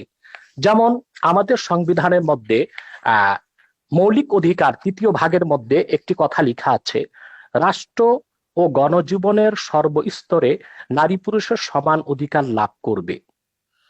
আমরা কি এটা করতে পেরেছি বা এটা করা কি আদৌ সম্ভব হচ্ছে? যেখানে গণতন্ত্রের প্রসূতি বলা হয় যুক্তরাষ্ট্রকে, সে দেশটিও কি পেরেছে ধর্মনিরপেক্ষতার ভিত্তিতে সে দেশটিকে সাজাতে? মার্কিন যুক্তরাষ্ট্রের সংবিধানে লিখিত আছে কোন নন খ্রিস্টান যুক্তরাষ্ট্রের প্রেসিডেন্ট হতে পারবে না। এটা কি সাম্প্রদায়িকতা নয়? এটা কি ধর্মনিরপেক্ষতার মূলনীতির বিপক্ষে নয়? সে দেশের মধ্যে আরো সাংবিধানিক নিয়ম হচ্ছে যুক্তরাষ্ট্রের প্রেসিডেন্ট যখন শপথ নেবেন বাইবেলে হাত রেখে শপথ নেবেন। এটি কি সাম্প্রদায়িকতা বিরোধী নয়? এবং এটা কি ধর্মনিরপেক্ষতার কনসেপশনের বিপক্ষে যায় না? ধর্মনিরপেক্ষতার যে তত্ত্ব পৃথিবীব্যাপী ছড়ানো হয়েছে তার একমাত্র উদ্দেশ্য হচ্ছে ইসলামের রাজনৈতিক উত্থানকে ঠেকানো, যা আমরা দেখতে পাই। পূর্বের একটি ভার্চুয়াল কনফারেন্সে আমি বলেছিলাম ডক্টর হ্যান্টিংটনের দ্য ক্ল্যাশ অফ সিভিলাইজেশনে যে কথাটি স্পষ্ট হয়ে গিয়েছে। সে সেখানে লিখেছে 57টি মুসলিম রাষ্ট্রের রাজনৈতিক ইসলামী রাজনীতির উত্থানকে ঠেকাতে হলে জি ধর্মনিরপেক্ষতাকে চাপিয়ে দিতে হবে। শুনতে পাচ্ছেন সাগর সাহেব? জি, আমার কথা কি শুনতে পাচ্ছেন? আমার মাঝে মধ্যে একটু সমস্যা হচ্ছে শুনতে এখানে মনে পাচ্ছি, হচ্ছে। শুনতে পাচ্ছি। আরেকটি বিষয় আমি স্পষ্ট করে দিচ্ছি জি, যে আমি আহ, আমি ধর- আমি আপনার যে কাছে, জি আমি একটু শেষ করি। ধর্মনিরপেক্ষতার মূল ভিত্তিতে জি জি জি কোনো মুসলমান বিশ্বাস করতে পারে না, কারণ ধর্মনিরপেক্ষতার তিনটি সংজ্ঞা আমরা পেতে পারি। একটি হচ্ছে ধর্মহীনতা, আরেকটি হচ্ছে ইহজাগতিক। ইহজাগতিক অর্থাৎ ধর্মনিরপেক্ষতায় বিশ্বাসীর সকল ধ্যান ধারণা চিন্তা চেতনা হবে ইহজাগতিক, বস্তুবাদী, ভোগবাদী। তৃতীয় হচ্ছে ধর্মনিরপেক্ষতার রাষ্ট্রের সকল ধর্মের সমান অধিকার। আমার দৃষ্টিতে খেলাফত প্রতিষ্ঠিত হলেই অন্য সকল ধর্মের লোক তার ধর্মীয় অধিকার পূর্ণ মাত্রায় ভোগ করতে পারবে। আমরা ভারতের দিকে দেখতে পাই মুসলমান সেখানে ধর্ম কি মুসলমান কোনো আমাদের, অধিকার পাচ্ছে না। জি, জি মুসলমান ধর্মকে আপনার কাছে প্রশ্নটি রেখে যাচ্ছি, এরপর আমি শাহরিয়ার কবির সাহেবের সাথে যাচ্ছি। আপনার কাছে প্রশ্নটা রেখে যাচ্ছি যে মানুষের স্বাধীনতা, বাক স্বাধীনতার কথা বলা হয়েছে, কিন্তু মানুষের ধর্ম চয়েসের স্বাধীনতাটা রয়েছে কিনা, বাই চয়েস। আমরা তো বাই বর্ন মুসলমান, কিন্তু অনেক প্রশ্ন উঠছে প্রগতিশীল সমাজ থেকে বা ইয়ে থেকে যে বাই চয়েস কোনো ধরনের যখন ধর্ম পরিবর্তন বা গ্রহণ করা হয়, সেক্ষেত্রে আপনাদের অবস্থানটা কোথায়? আপনারা কিছু কিছু ক্ষেত্রে কঠোর হয়ে যান, বা সেখানেও বা মানুষের স্বাধীনতা বাই চয়েস ধর্ম পরিবর্তন করার স্বাধীনতা কতটুকু রয়েছে আমাদের দেশের মতো দেশে, সেখানে আপনি এটাকে কিভাবে দেখেন ইসলামিক আলোকে? জনাব শাহরিয়ার কবির, আপনি বলবেন দয়া করে। না, যেটা বলছেন উনি ধর্মনিরপেক্ষতা নিয়ে, হ্যাঁ, ধর্মনিরপেক্ষতার অনেকগুলো সংজ্ঞা আছে। আমি আপনাকে শুরু থেকে বারবার বলছি যে আজকে যে বিতর্কটা তুলেছেন, এটা বাংলাদেশের সংবিধান বুঝতে গেলে আপনাকে বঙ্গবন্ধুর 4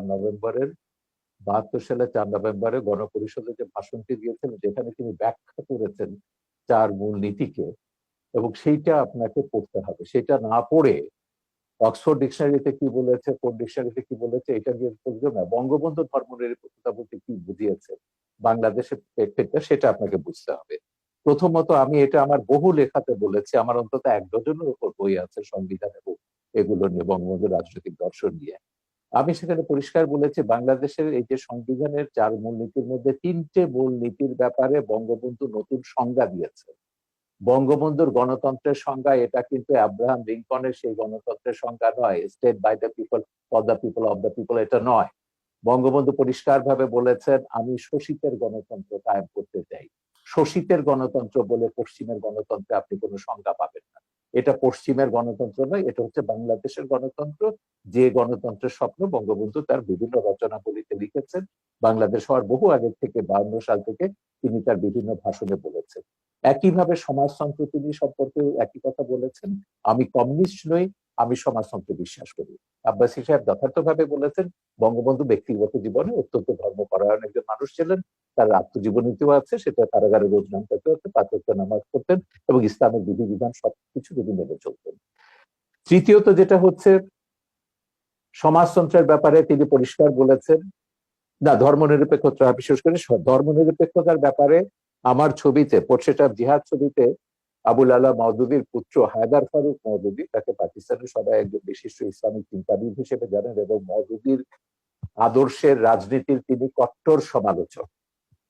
তো তিনি তার পিতাকে একদম মোনাফেকি বলেছেন আমার ছবিতে, এবং কতগুলো উদাহরণ দিয়ে বলেছেন যে আমার পিতা সবাইকে বলতে তাকে মাদ্রাসায় পড়ো, তার 9 ছেলে মেয়েকে তিনি ইংলিশ মিডিয়াম স্কুলে পড়িয়েছেন। তো এবং তিনি রাজনীতিটাকে সবসময় বাড়িতে ঢোকার আগে বাইরে রেখে আসতেন, যেমন করে ড্রাগ পেডলাররা যেমন করে। এই মওদুদির পুত্র হায়দার ফারুক মওদুদি আমাদের এখানে এসেছিলেন, খুবই লিবারেল একজন ইসলামিক স্কলার। আমাদের সম্মেলনে তিনি পরিষ্কারভাবে বলেছিলেন, জামাতে ইসলামীর সমালোচনা করতে গিয়ে তিনি যেটা বলেছেন যে ধর্মনিরপেক্ষতাকে আমাদের দেশে, বিশেষ করে মুসলমান প্রধান দেশে, বিকৃতভাবে এটাকে ব্যাখ্যা করা হচ্ছে বা সংজ্ঞা নির্ধারণ করা হচ্ছে। যেমন আরবিতে ধর্মনিরপেক্ষতা, আপনি গুগল খুলে দেখুন, ধর্মনিরপেক্ষতার আরবি শব্দ হচ্ছে দুনিয়াই, যেটা যথার্থভাবে আব্বাসী সাহেব বলেছেন ইহ জাগতিকতা। এবং ফ্রান্সে আপনি দেখুন ধর্মনিরপেক্ষতা অনেকটা হচ্ছে নাস্তিকতা সমার্থক, কারণ সেখানে বলছে ফ্রান্সে কোনো পাবলিক প্লেসে রিলিজিয়াস কোনো সাইন থাকতে পারবে না, যেমন সেটা খ্রিস্টান প্রধান দেশ, কিন্তু আপনি ক্রস কোনো স্কুলে, পাবলিক স্কুলে ক্রস ঝোলাতে পারবে না, সেটা তাদের কনস্টিটিউশনের বিরুদ্ধে যায়। উর্দু ডিকশনারিতে আরো এক্সট্রিম ভাবে করা হয়েছে। বাবাই উর্দু যখন উর্দু ডিকশনারিতে সেকুলারিজম উর্দু করেছে লাদিনী, লাদিনী অর্থ হচ্ছে ধর্মহীনতা। সুতরাং ধর্ম নিরপেক্ষতার বিভিন্ন ব্যাখ্যা পশ্চিমে আছে এবং অ্যারাবিক ওয়ার্ডে আছে, উর্দুতে আছে, উর্দু ভাষায় আছে, ফার্সি ভাষাতে আছে, কিন্তু বঙ্গবন্ধু ধর্ম নিরপেক্ষতার একটা নতুন সংজ্ঞা দিয়েছেন, যেটা নিয়ে তখন বাম বুদ্ধিজীবীরা সমালোচনাও করেছিলেন, সিরাজুল ইসলাম তৈরি, বদরুদ্দীন ওমরেরা। তারা বলেছিলেন সেকুলারিজমের বাংলা হবে ইহজাগতিকতা, বঙ্গবন্ধু ভুলভাবে এটা ধর্ম নিরপেক্ষতা করেছেন। আমার জবাব হচ্ছে বঙ্গবন্ধু জেনে বুঝে সেকুলারিজমের বাংলা ধর্ম নিরপেক্ষতা করেছেন, কারণ বঙ্গবন্ধু ওই ইহজাগতিকতায় বিশ্বাস করেন না যেটা কমিউনিস্ট বা নাস্তিকরা যেটা করে। বঙ্গবন্ধু কমিউনিস্টও ছিলেন না, তিনি নাস্তিকও ছিলেন না, তিনি পুরোপুরি আস্তিক ছিলেন। ধর্ম তিনি বিশ্বাস করতেন, তিনি তার কন্যা সবাই ধর্মে বিশ্বাস করেন, কিন্তু ধর্মকে রাজনীতি থেকে পৃথক রাখতে হবে, এইটা ভাষণে তিনি পরিষ্কারভাবে উল্লেখ করেছেন এবং 72-এর সংবিধানে সেটা রাখা হয়েছিল। বঙ্গবন্ধুকে হত্যার পর এগুলোর সংবিধানের, আমি বললাম যে পাকিস্তানিকরণগুলো হয়েছে বঙ্গবন্ধুকে হত্যার পরে, তার আগে নয়। এখন তার কন্যা ফিরে আসার পর 4 মূলনীতি ফিরে এসছে, কিন্তু 4 মূলনীতির ব্যাপারে বলা হচ্ছে, আমি গোটা সংবিধানের সমালোচনার কথা কখনো বলিনি। আমি বলেছি সংবিধানের রাষ্ট্রের 4 মূলনীতির বিরুদ্ধে কোনো কাজ করা যাবে না, কারণ এটা সংবিধান বলে দিচ্ছে। 4 মূলনীতির পরিপন্থী কোনো আইন কোথাও কিছু থাকতে পারবে না। আমাদের এখনো শরিয়া আইন নয়, এখানে সেকুলার আইন দিয়ে রাষ্ট্র ব্যবস্থা পরিচালিত হয়, যদিও জামাত, হেফাজত, খেলাফত এরা সবাই শরিয়া আইন কায়েম করবার কথা বলছে, দেশপ্রেমী আইন কায়েম করার কথা বলছে, এবং ভিন্ন মত ভিন্ন ধর্মের সবার বিরুদ্ধে তারা বিষোদ্গার করতে দেখি এরা সহ্য করা হবে না, থাকবে না। ওয়াজগুলো শুনলে আপনি বুঝবেন। আমার কথা খুব পরিষ্কার যে ধর্ম একটা আধ্যাত্মিক ব্যাপার। আপনি যখনই বলবেন যে কি ধর্ম এটা রাজনৈতিক ব্যাপার, তখনই বিভেদ আসবে। উদাহরণ দিয়ে বলি আপনাকে, এটা আপনাকে একটু বুঝতে হবে। 52 সালে যখন পাকিস্তানে কাদিয়ানি দাঙ্গা হলো, মওদুদির নির্দেশে কাদিয়ানি মাসালা যখন লিখলেন, প্রচুর কাদিয়ানিকে সেখানে হত্যা করা হলো। বলা হলো কাদিয়ানিরা মুসলমান নয়, এদেরকে হত্যা করতে হবে। এবং সে কাদিয়ানি দাঙ্গার পরে লাহোরে পাকিস্তানে একটা সামরিক আদালত, একটা কমিশন গঠন করেছিল। প্রথমে আদালত করা হয়েছিল, পরে কমিশন হয়েছে, জাস্টিস মুনির কমিশন। এটার নাম ছিল জাস্টিস মুনিরের নেতৃত্বে একটা কমিশন করা হয়েছিল। এই কমিশন পাকিস্তানের 15 জন ইসলামিক স্কলারকে এবং ধর্মীয় রাজনৈতিক দলের নেতাকে, যেসব ধর্মভিত্তিক রাজনৈতিক দল আছে, জামাতে ইসলামী এবং নেজামে ইসলামী তখন ছিল, এদেরকে ডেকেছিলেন এবং তারা কতগুলো প্রশ্ন করেছিলেন। এই মুনির কমিশনের রিপোর্টটা আমি মনে করি একটা যুগান্তকারী বক্তব্য, যেটা হচ্ছে কেন একটা রাষ্ট্র ধর্মের ভিত্তিতে হতে পারে না। সেখানে মুনির কমিশন 4টা প্রশ্ন করেছিল প্রধান ইস্যুতে। একটা হচ্ছে ইসলাম কাকে বলে, মুসলমান কাকে বলে, এবং সেইখানে তারা বলছেন যে 15 জনের মধ্যে 15 জন 15টা ব্যাখ্যা দিয়েছেন ইসলাম এবং মুসলমানের। তারপর কতগুলো প্রশ্ন তারা করছেন, যেমন জামাত ইসলামীকে বলেছেন যে আচ্ছা আপনারা তো ইসলামী হুকুমতে বিশ্বাস করেন, কারণ দেশের অধিকাংশ মানুষ হচ্ছে মুসলমান, তাদের অনুযায়ী শরিয়া আইন অনুযায়ী চলবে। তো ভারতের সংখ্যাগরিষ্ঠ মানুষ তো হচ্ছে হিন্দু, তারা যদি এখন মনুর রাজত্বে বিশ্বাস করে, মনুর সংবিধানে বিশ্বাস করে, হিন্দু আইনে ভারত চলবে, আপনি কি সেটা মেনে নেবেন? তিনি বললেন যে ওটা ভারতের ব্যাপার, আমাদের ওখানে কিছু বলার। ওকে, একটা সেকেন্ড সেটা হচ্ছে, এখন ধরুন ভারত পাকিস্তানের সঙ্গে একটা যুদ্ধ হলো, এখন সেখানে ভারতের মুসলমানদের দায়িত্বটা কি হবে? না, প্রথমে বলে যে পাকিস্তানের হিন্দুদের দায়িত্বটা কি হবে, এখানে তো হিন্দুরা আছে। উনি বললেন না, নিশ্চয়ই ভারতের সঙ্গে পাকিস্তানের যুদ্ধ হলে হিন্দুদেরকে অবশ্যই পাকিস্তানকে সমর্থন করতে হবে, ভারতের বিরুদ্ধে যুদ্ধ করতে হবে। তারপর বললেন এবার আসুন সেখানে ভারতের মুসলমানদের দায়িত্বটা কি হবে। তারা পরিষ্কার বললেন যে ভারতের মুসলমানদের দায়িত্ব হচ্ছে পাকিস্তানের পক্ষে, ইসলামের পক্ষে লড়াই করা, তার নিজের দেশের বিরুদ্ধে। তো এরপরে তারা আরো অনেকগুলো এই ধরনের অসঙ্গতিপূর্ণ প্রশ্ন করেছেন এবং তারপর বললেন যে কি যে কে মুসলিম নয় এটা নির্ধারণ করার দায়িত্ব সংবিধান সরকারকে দেয়নি।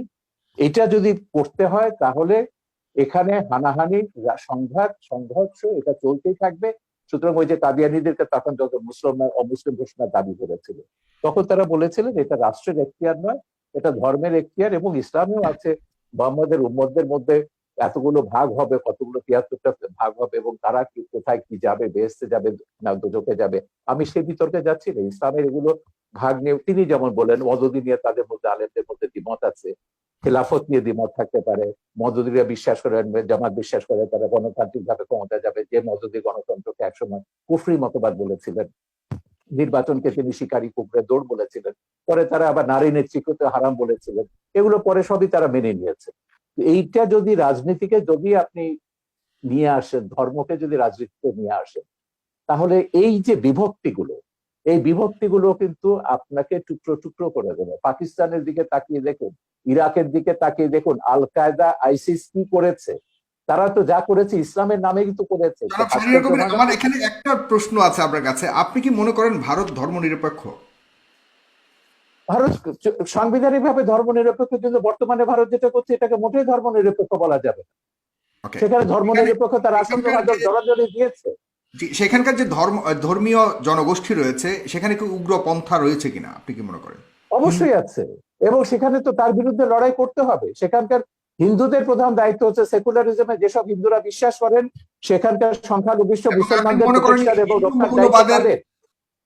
হিন্দু মৌলবাদের যে উত্থান হয়েছে বর্তমানে, সেটাকে আপনি কতটুকু বিশ্বাস করেন, এবং সেই হিন্দু মৌলবাদের সর্বশক্তির সহায়তা নিয়ে বর্তমানে বিজেপি সরকার অধীন রয়েছেন? আমি এটা কখন অস্বীকার করছি না তো, আমি মানা করলাম কখন? এটা ভারত জি। কেন বলছেন? সারা বিশ্বব্যাপী এখন মৌলবাদের ধর্মের নামে উন্মাদনা হচ্ছে। ভারতে হিন্দু ধর্মের নাম হচ্ছে, সাউন্ডটা বেশি আমাদের মুসলিম ধর্ম নিয়ে কেন হচ্ছে সেটাই প্রশ্ন আর কি। কে বলছে? কে মুসলিম নিয়ে কথা বলছে?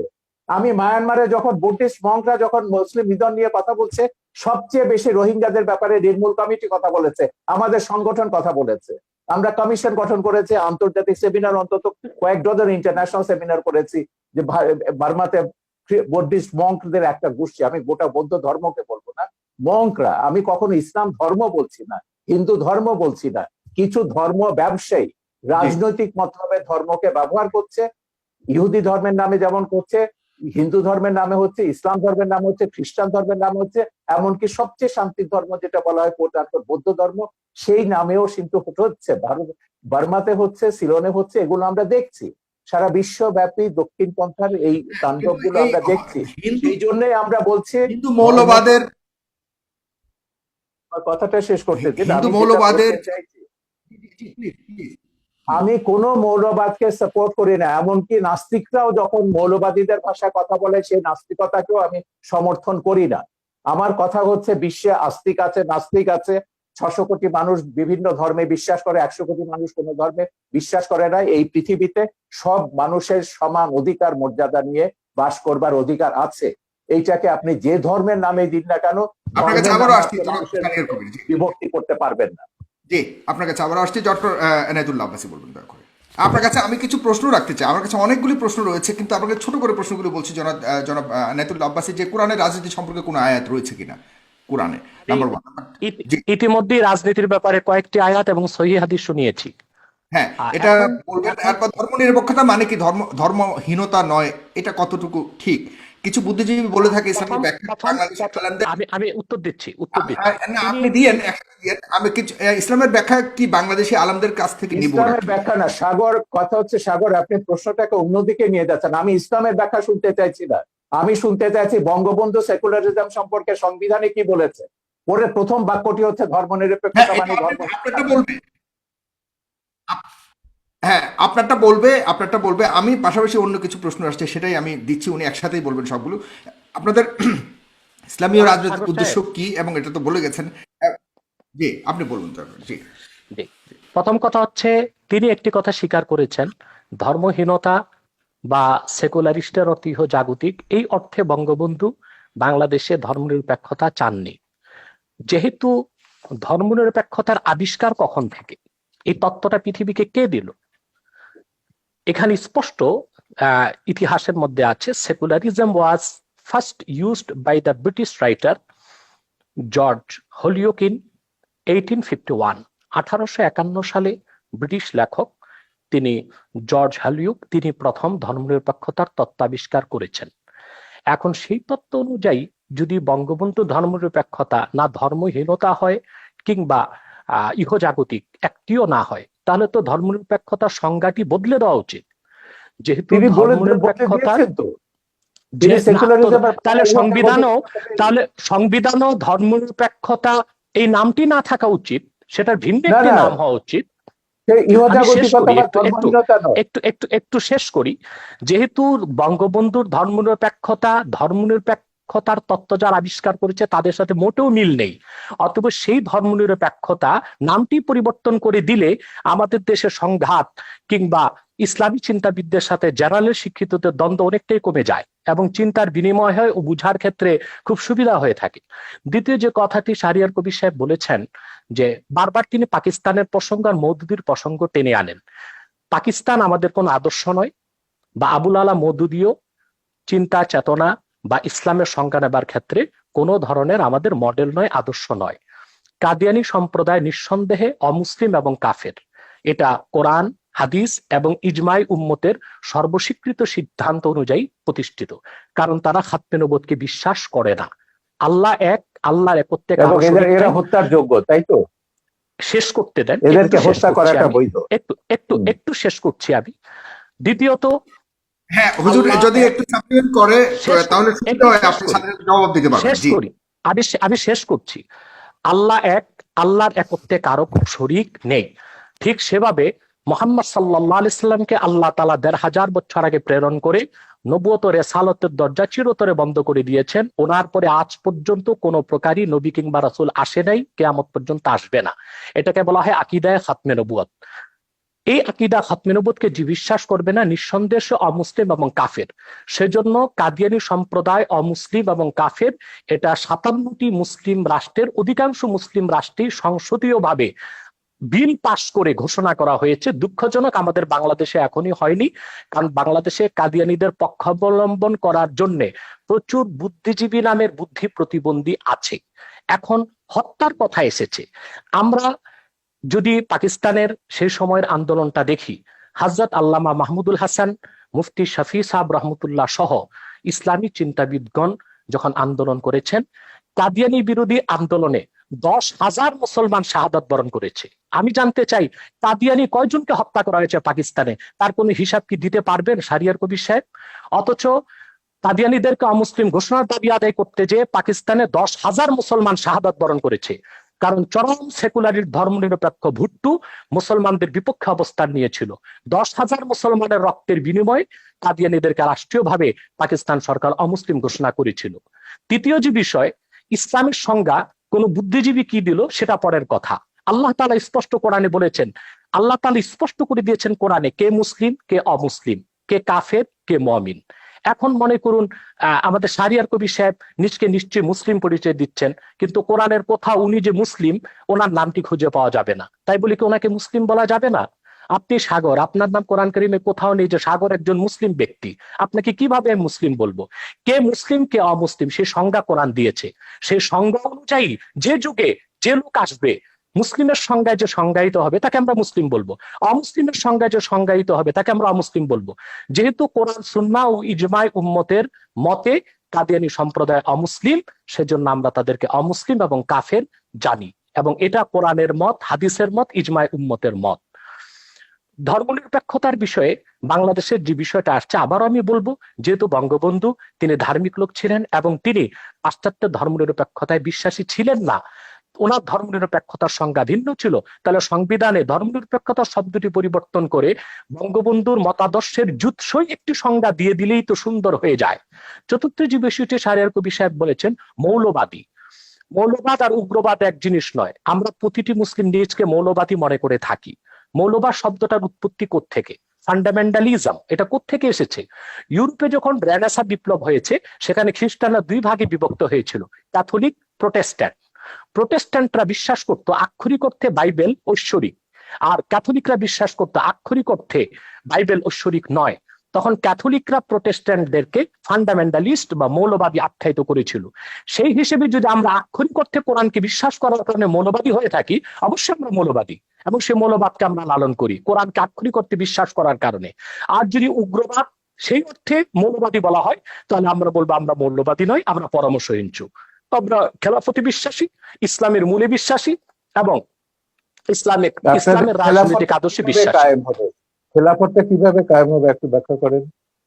হ্যাঁ, খেলাফত কিভাবে বিভিন্ন খেলাফত ভাবে কায়েম। প্রতিষ্ঠা হবে? হ্যাঁ, যে কাজটি এখন বাংলাদেশে হচ্ছে, জনমত তৈরি করা হচ্ছে, যারা ইসলামী রাজনীতির পক্ষে তারা আলাপ আলোচনার মাধ্যমে, ওয়াজ নসিহতের মাধ্যমে মানুষকে এটি বুঝাতে সক্ষম হচ্ছে যে ইলেকশন কোরআন করবেন তো? সুন্নাহর, না কোরআন সুন্নাহর রাজনীতি, সেটাও না বলছি। না, আপনারা কি ইলেকশন সেটা করে বলছি করবেন বলছি না সেটা করে সেটা করবেন? বলছি আমি। কোরআন সুন্নাহর রাজনৈতিক আদর্শ হচ্ছে শুধুমাত্র খেলাফত। প্রথম হচ্ছে থিওরিক্যাল, আমরা সেই থিওরিক্যাল বিশ্বাসটি মানুষের মধ্যে গড়ে তুলছি, একসময় মানুষ খেলাফতে বিশ্বাসী হবে। এখন যদি সেই খেলাফতকে প্রতিষ্ঠা করতে যে আমাদেরকে ইলেকশন করতে হয়, সেটা ইলেকশনকে খেলাফত সমর্থন করে না। কিন্তু শরীয়তের একটি অন্যতম উসুল হচ্ছে যে আয-যারুরাতু তুবিহুল মাহযুরাত। আরেকটি উসুল হচ্ছে আয-যারুরাতু তাতাকাদ্দারু বিকাদরি যারুরা।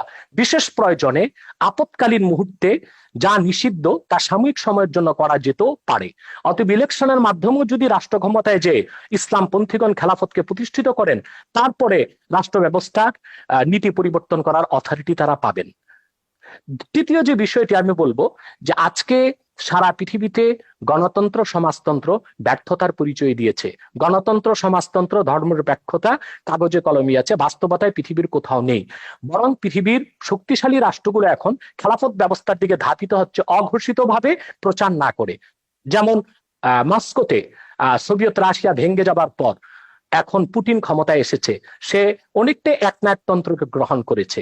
সেখানে গণতন্ত্রের দোহাই দিয়ে দীর্ঘমেয়াদী ক্ষমতায় সে আছে, অর্থাৎ একজন ব্যক্তিকে রাষ্ট্র পরিচালনায় তারা পছন্দ করে নিয়েছে, যেটা অনেকটা খেলাফতের কনসেপ্টের সাথে মিলে যায়। চায়নাতে প্রধানমন্ত্রীকে আজীবন ক্ষমতা তারা দিয়েছে, সেটাও খেলাফতের সাথে অনেকটা সাদৃশ্য অবলম্বন করে। মূলত খেলাফত ব্যবস্থার মাধ্যমেই একটি কল্যাণময় রাষ্ট্র হতে পারে, এমন একটি রাষ্ট্র হতে পারে যেখানে ইসলামের সমান অধিকার সংরক্ষিত হতে পারে, পাশাপাশি অন্যান্য ধর্ম সমান অধিকার লাভ করতে পারে। খেলাফত 1300 বছর পৃথিবীকে নেতৃত্ব দিয়েছে। সেই খোলাফায়ে রাশিদিন, তাদের পরে খেলাফতে বনি উমাইয়া, খেলাফতে বনি আব্বাস এবং অটোমান সাম্রাজ্য, যেটাকে বলা হয় খেলাফতে উসমানিয়া, 1924 সাল পর্যন্ত বিশ্বকে নেতৃত্ব দিয়েছে। এমন কোন ইতিহাস পৃথিবীর কোথাও খুঁজে পাওয়া যাবে না তখন অন্য ধর্মের উপর নির্যাতন নিপীড়ন হয়েছে, অন্য ধর্মের মানুষের অধিকারকে ক্ষুণ্ণ করা হয়েছে। বাদশাহ আকবর যখন দ্বীন এলাহিকে প্রতিষ্ঠিত করেছিল ভারতে, পরবর্তীতে তার নাতি বাদশাহ আলমগীর যখন খেলাফতের অনেকটা কনসেপ্ট গ্রহণ করেছিল, ইসলামী শরিয়া ব্যবস্থাকে চালু করেছিল, বিধিবদ্ধ ইসলামের সংবিধান ফাতাওয়া হিন্দিয়া বা ফাতোয়া আলমগীরি সংকলন করেছিলেন, তখন ভারতে কোথাও কোন একটি হিন্দু মন্দিরের উপর আঘাত করা হয়নি, হিন্দুদের কোনো উপাসনালয়, কোনো ধর্মস্থানে আঘাত করা হয়নি। হিন্দুরা অত্যন্ত অবলীলায় এবং সুন্দরভাবে তাদের ধর্ম পালনের সুযোগ পেয়েছে। অথবা খেলাফত রাষ্ট্র প্রতিষ্ঠিত হলেই অন্য ধর্মের মানুষ তার ধর্মীয় অধিকার পালন করতে পারে এবং সুযোগ সুবিধা গ্রহণ করতে পারে, এবং পৃথিবীকে একদিন আবার ফিরে আসতে হবে খেলাফতের দিকেই, এবং মুসলিম বিশ্বগুলো আবার খেলাফতের দিকে ফিরে আসবে। সেটাও একটি চিরন্তন সত্য কথা। আপনাকে অনেক ধন্যবাদ। প্রায় 20,000 মানুষ এই মুহূর্তে একসাথে আমাদের অনুষ্ঠানটি দেখছে। দর্শক, আপনারা অবশ্যই এই 20,000 মানুষ যারাই দেখছেন তারা অবশ্যই আমাদের পেজটিকে লাইক দেবেন, এবং আমাদের যে ইউটিউব চ্যানেলটি আছে সেখানে একটু পরে এটা আবারও প্রচারিত হবে, সেখানে আপনারা দেখতে পাবেন। যারা প্রথম থেকে দেখতে পারেননি তারা অবশ্যই আমাদের ইউটিউব চ্যানেলটিকে সাবস্ক্রাইব করবেন। জনাব শাহরিয়ার কবির আপনার কাছে আসছে, আপনার অনেক শুনেছেন জনাব ডক্টর এনায়েতুল্লাহ আব্বাসীর কথা। আপনার কাছে আমি আরেকটি প্রশ্ন করতে চাই যে আপনি ধর্মীয় আলোকে শিক্ষা ব্যবস্থার ঘোর বিরোধিতা করেছেন এবং কিছু কিছু বিষয়ে আপনি অনেক আপত্তি তুলেছেন বিভিন্ন সময়ে। সেটা আসলে যদি বাই চয়েস হয়ে থাকে যে আমি ধর্মীয় শিক্ষায় শিক্ষিত হতে চাই, সেখানে সমস্যাটা কেন, আপত্তিটা কেন? না, ধর্মীয় শিক্ষার তো আমি কখনো বিরোধিতা করিনি। আমি কখনো বলিনি মাদ্রাসা ব্যবস্থা তুলে দিতে হবে, যদিও আমাদের সংবিধানে আছে একমুখী শিক্ষা হতে হবে। আমরা বলেছি বিশেষ করে কওমি মাদ্রাসা নিয়ে, যে কওমি মাদ্রাসায় যারা পড়ে, আমাদের দেশের গরিব মানুষের ছেলেরা এখানে পড়ে, এতিমরা পড়ে এখানে। কারণ এই একটা বৃহৎ সংখ্যক ছাত্র বা তরুণ গোষ্ঠীকে আমরা কেন ওই উগ্র মৌলবাদীদের জিম্মি করে রেখে দেবো? এখানকার ক্যারিকুলামে কিন্তু আমাদের কোনো হাত নেই। এরা বাংলাদেশের মুক্তিযুদ্ধের ইতিহাস জানে না। তাদের যে জাতি যে হাজার বছরের বাঙালি জাতির যে একটা সমৃদ্ধ ইতিহাস রয়েছে, সম্প্রীতির ইতিহাস রয়েছে, মানবতার ইতিহাস রয়েছে, মানুষকে ভালোবাসার ঐতিহ্য রয়েছে, এগুলো কিন্তু কিছুই তারা জানে না। তাদের মাথার মধ্যে জেহাদ ঢোকানো হচ্ছে, খেলাফত ঢোকানো হচ্ছে, ভিন্ন মত, ভিন্ন ধর্ম, ভিন্ন জীবনধারা যারা বিশ্বাসী তাদেরকে হত্যা করতে হবে। হত্যার বিবরণগুলো দেখলেই তো আপনি বুঝবেন। হত্যার যে এই যে যখন আপনার এই যে 15 সালে 16 সালে যখন এই যে ধারাবাহিক ব্লগারদের হত্যা করা হলো, একটা ঘটনা আমি বলি, ব্লগার বাবুকে যে হত্যা করেছিল, যে সে দুটো মানুষ, ওই যে একজন হিজড়া একজন ফেরিওয়ালা তাকে উদ্ধার জড়িয়ে ধরেছিল, আটকে ছিল, সেই ছেলেটা সেও একটা তরুণ, মাদ্রাসা থেকে মাত্র বেরিয়েছে, সেই তরুণকে জিজ্ঞাসাবাদে জিজ্ঞেস করলো কেন তুমি বাবুকে হত্যা করছো? ও বলে আমার হুজুর আমাকে বলেছেন, উস্তাদ আমাকে বলেছেন। বলে তুমি বাবুর কোনো লেখা পড়েছো? বলে না, পড়িনি। সেই ছেলেটা জিজ্ঞাসাবাদে বলছে বাবুর সে কোনো লেখা পড়ে, বাবু নামটা তার কাছে পরিচিত ছিল না, বাবুর কোনো ছবি সে দেখেনি, পোস্ট পড়েনি, এবং যেহেতু হুজুর বলেছেন সেই ইসলাম বিরোধী এবং সে মুরতাদ, তাকে হত্যা করতে হবে, এবং সেই বিশ্বাসে সে হত্যা করেছে। এই উন্মাদনাগুলো কিন্তু এদের মাথার মধ্যে ঢোকাচ্ছে সেই মাদ্রাসা থেকে। এটা নিয়ে বহু মানে লেখা আমাদের আছে দেশে এবং কোথাও ঢুকাচ্ছে? আপনি কোনো প্রমাণ আছে আপনার কাছে আমাদের দেশে কোথাও ঢুকাচ্ছে কিনা এরকম ধরনের? আমরা 2013 সালে হেফাজত জামাতের এই তাণ্ডবের পরে একটা শ্বেতপত্র বার করেছি, 1000টা মাদ্রাসা, কওমি মাদ্রাসায় তদন্ত করেছি, এবং আমাদের যে এবং ওই রাতে কারা কতজনকে হত্যা করা হয়েছিল সেটা রিপোর্ট আমাদের শ্বেতপত্রে আছে, যেটা হেফাজত পর্যন্ত চ্যালেঞ্জ করেনি। সেদিনও দেখলাম ওই বিতর্কে হেফাজতের এক নেতা বলছেন যে হ্যাঁ, নির্মূল কমিটি যে শ্বেতপত্র বের করেছে সেটাকে তারা অথেন্টিক মনে করেন, কিন্তু সেই শ্বেতপত্রে আমরা দেখিয়েছি আমাদের কওমি মাদ্রাসাগুলোতে তারা জাতীয় সঙ্গীত গায়। কেন? এটা প্রথমে বলছে এটা হচ্ছে সঙ্গীত হচ্ছে হারাম, ইসলামের গান গাওয়ার বিধান নেই। কেউ বলছে এটা হিন্দুর লেখা, কেউ বলছে এটা ভারতীয়র লেখা, এখানে কওমি তারানা হতে হবে, ইসলামী জোশের গান হতে হবে, তৈরি তারা গাইবে। তো এখন একটা কথা ভাবুন, যে যে তার ইতিহাস জানে না, যে তার মুক্তিযুদ্ধের কথা জানে না, তার ও গৌরব জানে না, তার মাথার মধ্যে তো আপনি ঢুকিয়ে দেবেন যে সিরিয়াতে সব এই যে মুসলমানদের মেরে সাফ করতে যাচ্ছে, করে ফেলছে, আফগানিস্তানের সব মুসলমান মেরে সাফ করে ফেলছে কমিউনিস্টরা বা অন্যরা, ওই শিয়ারা, ওখানে আসাদের লোকেরা, তোমরা ওখানে যাও, গিয়ে জেহাদ করো। তো তরুণরা কিন্তু এভাবে বিভ্রান্ত হচ্ছে, জেহাদে যাচ্ছে, এবং অনেক বাবা মার কোল খালি হচ্ছে, তারা জানে না তাদের ছেলে কোথায় গিয়ে কোথায় মারা যাচ্ছে, বাট এটাকে তারা জেহাদ কিন্তু মনে করে, ইসলামিক বাংলাদেশে, জনাব শাহরিয়ার ভাই, বাংলাদেশের যতগুলি এই উগ্রপন্থা বলে আমরা যতগুলি ঘটনাকে আমরা চিহ্নিত করার চেষ্টা করছি, সেখানে সব কিন্তু আমাদের সাধারণ ইসলামিক মিডিয়ামের, সরি, ইংলিশ মিডিয়ামের ছাত্রছাত্রীরা জড়িত পাওয়া গেছে বিভিন্ন তদন্ত। না, সরি, সরি, সেটা আপনি কয়েকটা কটার কথা বলতে পারবেন। আপনি কওমি মাদ্রাসার পাঠ্যপুস্তকটা দেখুন। ইংলিশ মিডিয়াম কেন, আমি তো ইউরোপের কথা বলেছি। সিরিয়াতে জেহাদ করতে গেছে, সেখানে 5000-এর ওপর সাদা ইউরোপিয়ান মুসলিম, ন মুসলিম, তারা গেছে। তারা কি জন্য? তাদের কয়েকজনের সঙ্গে আমি কথা বলেছি, আমার ছবিতে তাদের ইন্টারভিউ আছে। তারা বলছে it was an adventure, they were killing bad guys and we were the good guys, went there to kill the bad guys. এই যে গেম গুলো তারা খেলছে, bad guys will be killed by the good guys, এই adventure থেকে তারা বলছে। আমাকে একটা ছেলে বলছিল, সে আবার ইন্ডিয়ান ছবি দেখে, বলে তার হিরো ছিল শাহরুখ খান। বলে দেখো, শাহরুখ খান তো ওখানে দামি একটা রাইফেল নিয়ে এসে যুদ্ধ করছে বা হিরোইজম দেখাচ্ছে, আমি সিরিয়াতে জেহাদ করতে গেছি, I will be having a real AK-47। তো এইটা হচ্ছে এক ধরনের উন্মাদনা মানুষের মগজে তৈরি করা হয়েছে, এবং সেই উন্মাদনার কারণে এরা গেছে সেখানে জেহাদ করে, তারপর অনেকে ফিরে এসছে, অনেকে মারা গেছে। কিন্তু এই যে উন্মাদনাটা আপনি তৈরি করে দিচ্ছেন সারা পৃথিবীর তরুণ সম্প্রদায়ের মধ্যে, আজকে তো ইন্টারনেটের প্রযুক্তির কারণে আপনি এইগুলো, এই উন্মাদনা, আমার কথা হচ্ছে খুব পরিষ্কার, আপনি শান্তিপূর্ণভাবে আপনার ধর্ম প্রচার করুন, পালন করুন। কেন একজনকে বাধ্য করবেন? কেন বলবেন সে ধর্ম ছেড়ে চলে গেছে তাকে গলা কাটতে হবে? আমার নামে জামাত বলেন, এই সমস্ত তথাকথিত মৌলবাদীদের হাজারটা ফতোয়া রয়েছে ইউটিউবে, ফেসবুকে, কিভাবে আমাকে জবাই করতে হবে, এবং সেটা ধারালো তরবারি দিয়ে না, বলেছে ঘাড়ের উপর দিয়ে করতে হবে, বোতা তরবারি দিয়ে।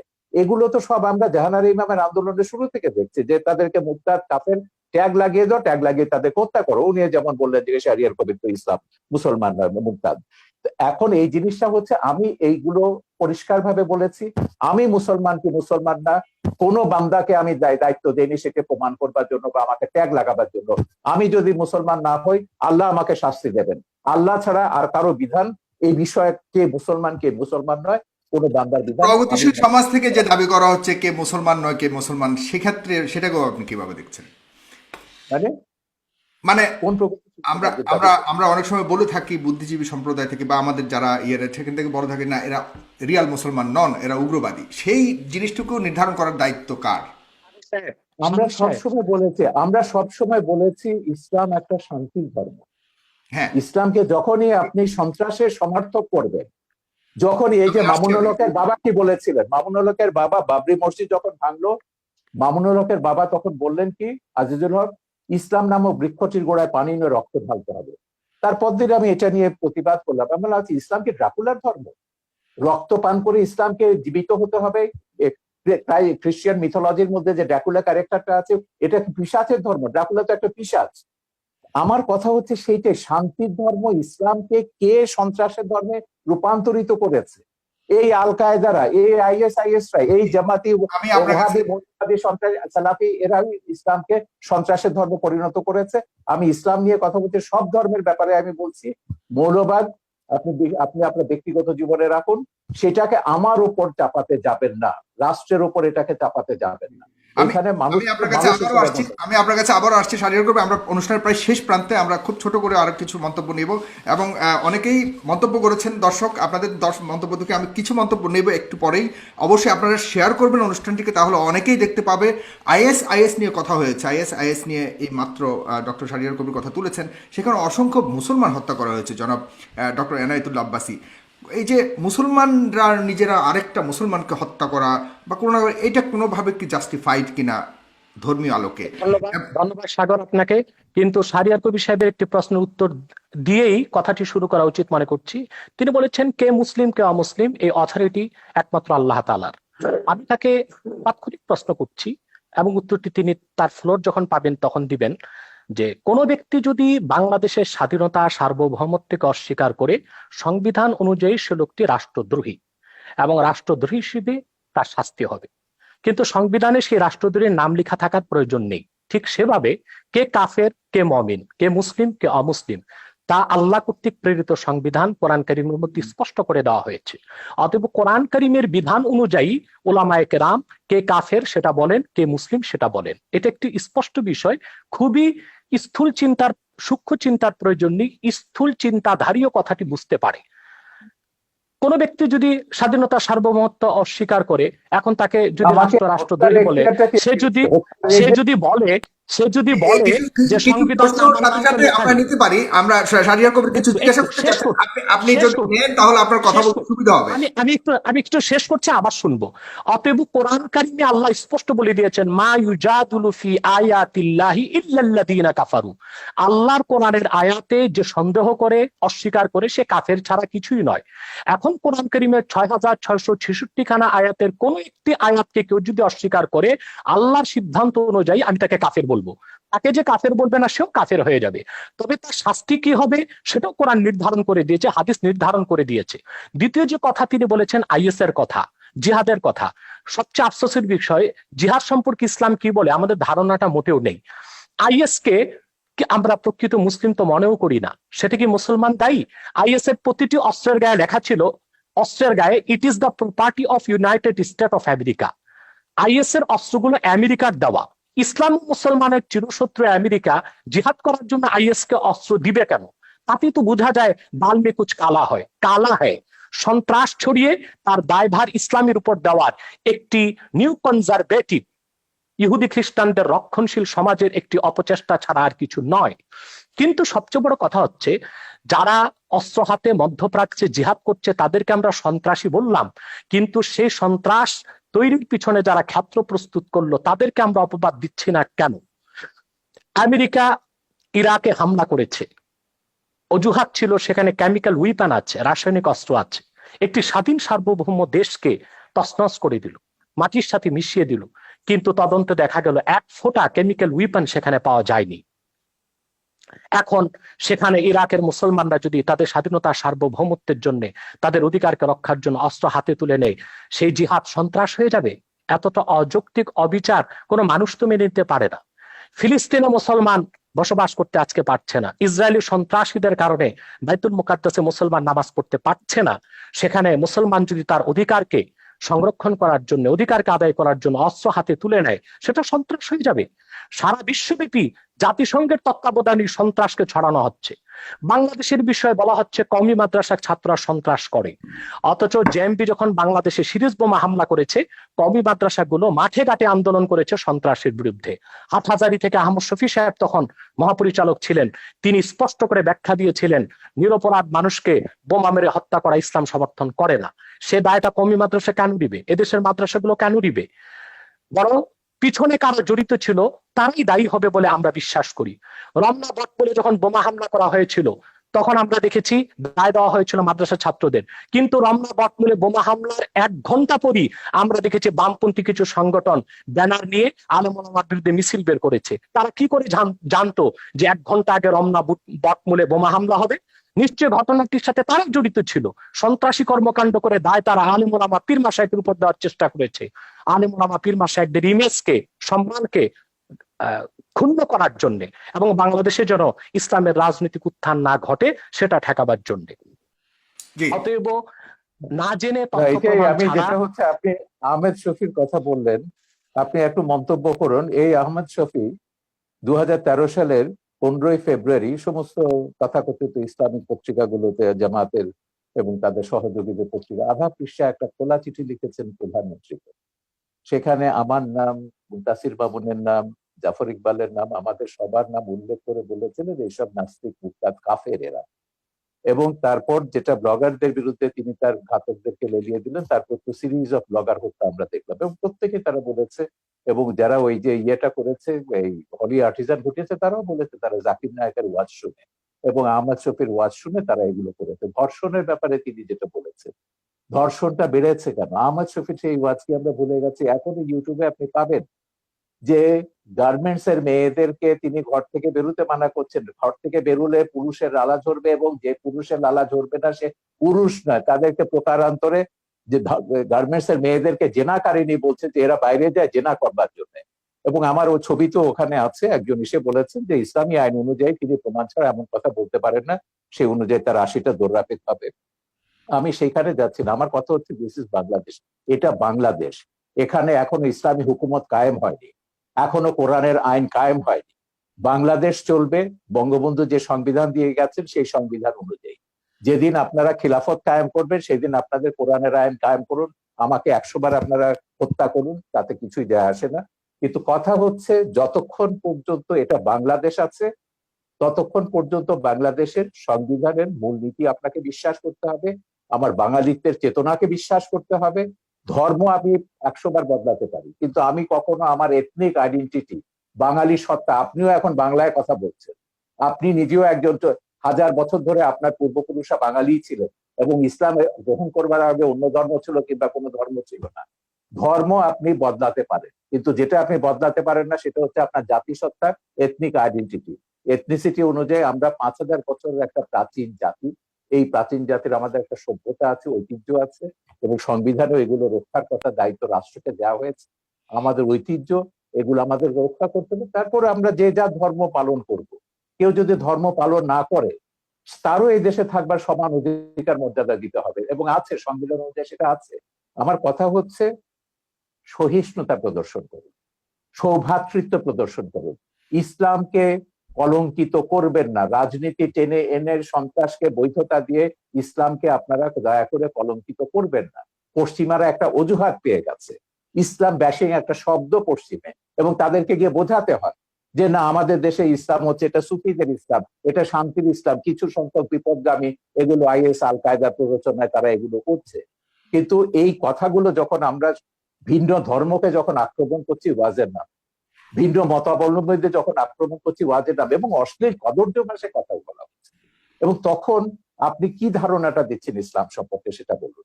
এবং সেইটার যদি বদলা যদি ভারতের হিন্দু মৌলবাদীরা নেয় কিংবা বারবার বুদ্ধিস্ট মৌলবাদীরা নেয়, সেটার আপনি কি জবাব দেবেন? এই জন্য আমি বলি যে বিশ্বের 57টা দেশে মুসলমানরা মেজরিটি, মাইনরিটির রেসপেক্ট করুন, সমান অধিকার মর্যাদা দিন, তাদেরকে ওইভাবে ফতোয়া দিয়ে তাদেরকে হত্যা বা আঘাত করবার ক্ষেত্র তৈরি করবেন না, তাদেরকে প্ররোচিত করবেন না কাউকে যে না শাহরিয়ার কবিরকে হত্যা করলে তুমি বেহেশতে যাবে। এটাই তো তৈরি করা হচ্ছে উন্মাদনা। ব্লগার হত্যার পেছনে এটাই ছিল যে ওকে খুন করতে পারলে, বাবাকে খুন করতে পারলে তুমি বেহেশতে যাবে। জি, আপনার কাছে অনেকগুলি প্রশ্ন দর্শক সারি থেকে অনেকেই লিখেছেন, আমি সব প্রশ্ন করা সম্ভব নয়, প্রায় 9,000 শেয়ার করেছেন, এখান থেকে প্রায় হাজার হাজার মন্তব্য এসছে। কেউ কেউ লিখেছেন, যেমন এম এ বাসিত আশরাফ, তিনি লিখেছেন পৃথিবীতে, শাহরিয়ার কবির সাহেবের কাছে প্রশ্ন করেছেন, পৃথিবীতে প্রথম মানবাধিকার এবং নারীদের সম অধিকারের প্রতিষ্ঠাতা কে? উনি কি জানেন পশ্চিমা বিশ্বের দার্শনিকেরা পৃথিবীর শ্রেষ্ঠ মানব দরদী মানুষ হিসেবে কাকে স্বীকৃতি দেয়?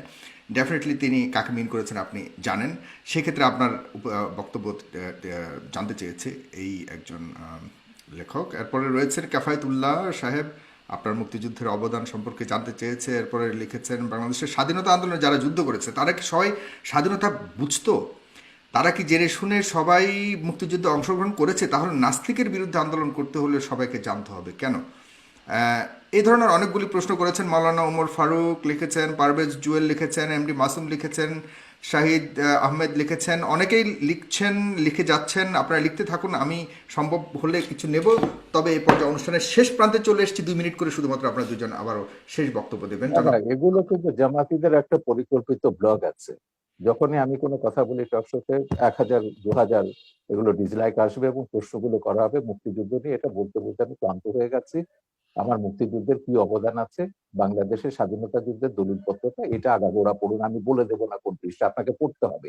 এই সুযোগে যদি মুক্তিযুদ্ধের ইতিহাসটা আপনাদের মাথায় ঢোকে, পড়ে দিন শাহরিয়ার কবির কি করেছে মুক্তিযুদ্ধে, সাংস্কৃতিক স্কোয়াডে কি অবদান ছিল, সেখানে পাবেন। দ্বিতীয় কথা হচ্ছে মানবাধিকার নিয়ে। এখন মানুষের অধিকার মর্যাদা প্রত্যেককে বিশ্বাস করতে হবে। এই পৃথিবীতে আমি শুরুতেই বলেছি যে আমরা 700 কোটি মানুষের মধ্যে 150 কোটি মুসলমান আছে, 150 কোটি হিন্দু আছে, 250 কোটি 200 কোটি খ্রিস্টান আছে, অন্য ধর্মাবলম্বী আছে, নাস্তিকও আছে। আমাদেরকে এই পৃথিবীটাকে বাসযোগ্য করতে হবে, এখানে বাঁচতে হবে সমান অধিকার মর্যাদাকে রেসপেক্ট করে। আমি শুধু এইটাই বলছি, আল্লাহ মানুষ সৃষ্টি করেছেন, আল্লাহ শুধু মুসলমান সৃষ্টি করেন। এইটুকু অন্তত শ্রদ্ধাবোধটা স্রষ্টার উপর। আপনার কোনো ডিরেক্ট কোনো প্রশ্ন রয়েছে কিনা একদম সম্পূর্ণভাবে, যেটা আপনি জানেন যে ডক্টর? না না, আমার কোনো প্রশ্ন নেই, আমি তো পরিষ্কার আছি, আমার অবস্থান সম্পর্কে আমি তো পরিষ্কার আছি। যারা বিভ্রান্ত তাদেরকে বলবো যে মানুষকে মানুষ হিসেবে মর্যাদা দিতে শিখুন। আল্লাহ বিচার করবেন কিয়ামতের পরে, কে দোজখে যাবে, কে বেহেশতে যাবে, কে কত পাপ করেছে, গুনাহ করেছে দুনিয়াতে। সেটাকে দুনিয়াতে আপনাকে এই যে জাগতিক শাস্তি, যেটা হচ্ছে ব্লাসফেমির যে কনসেপ্ট, এটা ইসলামের কনসেপ্ট না। কোরআনে কোথাও ব্লাসফেমির জাগতিক শাস্তির বিধান নেই। আল্লাহ নিজে শাস্তি দেবেন তাদেরকে, ব্লাসফেমার্সকে। এখন সেইটাকে আপনি ইহুদি খ্রিস্টান আইনের দিক থেকে এখানে ইমপ্লিমেন্ট করছেন, আল্লাহর অধিকার আপনি নিজের হাতে তুলে দিচ্ছেন।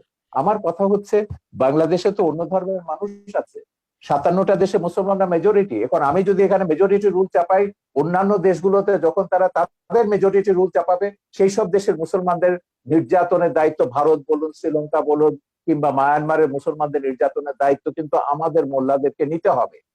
তারা যখন হিন্দুদের উপর, বৌদ্ধদের উপর নির্যাতন করবেন, রামুর মতো ঘটনা ঘটাবেন, নাসিরনগরের মতো ঘটনা ঘটাবেন, বা 2001 সালে নির্বাচনের সময়কার মতো ঘটনা ঘটাবেন, তো সেইটাই আমরা বলছি।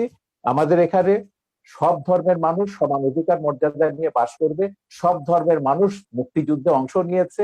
মুক্তিযুদ্ধে আমাদের কি স্লোগান ছিল, মুজিবনগর সরকারের পোস্টার দেখুন, বক্তৃতা দেখুন, নীতি নির্ধারকরা কি বলেছেন, পরিষ্কার হয়ে গেছে।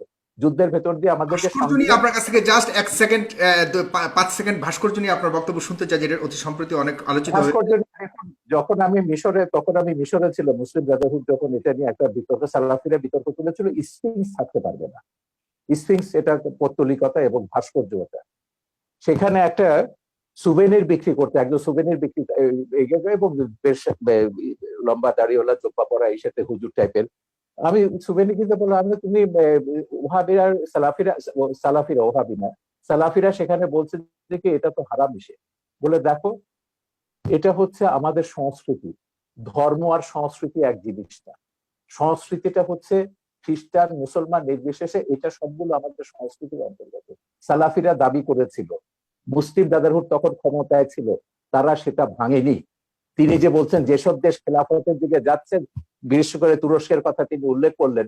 হ্যাঁ, তুরস্ক খেলাফতের কথা বলছে, একটা ভাস্কর্য ভেঙেছে, উল্টো তারা নাকি এখন বঙ্গবন্ধুর ভাস্কর্য বসাবে আঙ্কারাতে। এই হচ্ছে ইসলাম, যেটা এরদোয়ান তুরস্কে করছে। তুরস্কে আমি হযরত জালালউদ্দিন রুমির বিশাল ভাস্কর্য দেখেছি, অন্যান্য ইসলামিক সুফিদের ভাস্কর্য দেখেছি, ইরানে আমি সুফিদের ভাস্কর্য দেখেছি। তো ভাস্কর্যের সঙ্গে ইসলামের বিরোধ আছে, যেটা বলেন এটা সম্পূর্ণ রাজনৈতিক পক্ষপাতী।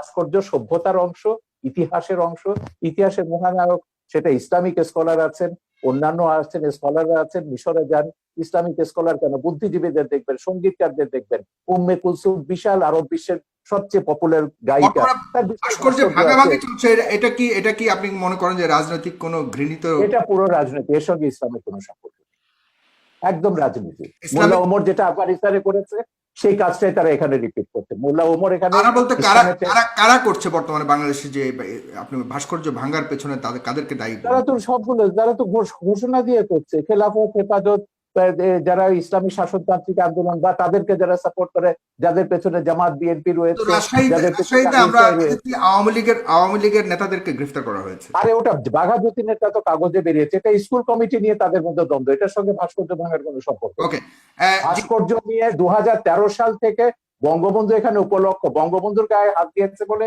আওয়ামী লীগের টনক নড়েছে। কেন হেফাজতে 13 দফায় ভাস্কর্য ভাঙার কথা নেই? জামাত ইসলামী আগে ভাস্কর্য ভাঙার কথা বলেনি?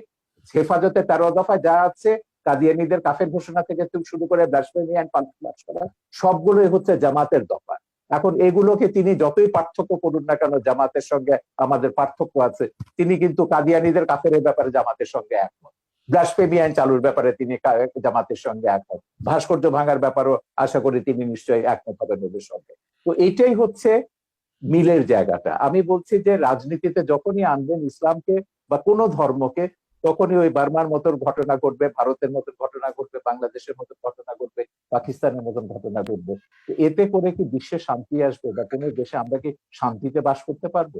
আমার কথা হচ্ছে আমরা সবাই শান্তিতে বাস করতে চাই। এই প্রশ্নটা আমাদের সবারও জনাব ডক্টর এনায়েতুল্লাহ আব্বাসী, আপনি শেষ কথা বলবেন আজকের অনুষ্ঠানের, এবং আপনার কাছে প্রশ্ন অনেকেই করেছে, কিন্তু আমি অনেকের প্রশ্ন নিতে পারছি না, শেষ প্রান্তে চলে এসেছি। মাননীয় আইজিপি মহোদয় বলেছেন যে বাংলাদেশ মৌলবাদী দেশ নয়। আপনারা কার ইশারায় কোন এজেন্ডা বাস্তবায়নের জন্য দেশটাকে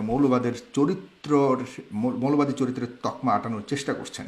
আমরা তো আরব সহ বিভিন্ন রাষ্ট্র দেখি না জঙ্গি মিছিল করতে, জঙ্গি মিছিলের কথা বলেছে, কিন্তু আপনারা আমাদের কথায় কথায় আমাদের দেশে জঙ্গি মিছিল করেন।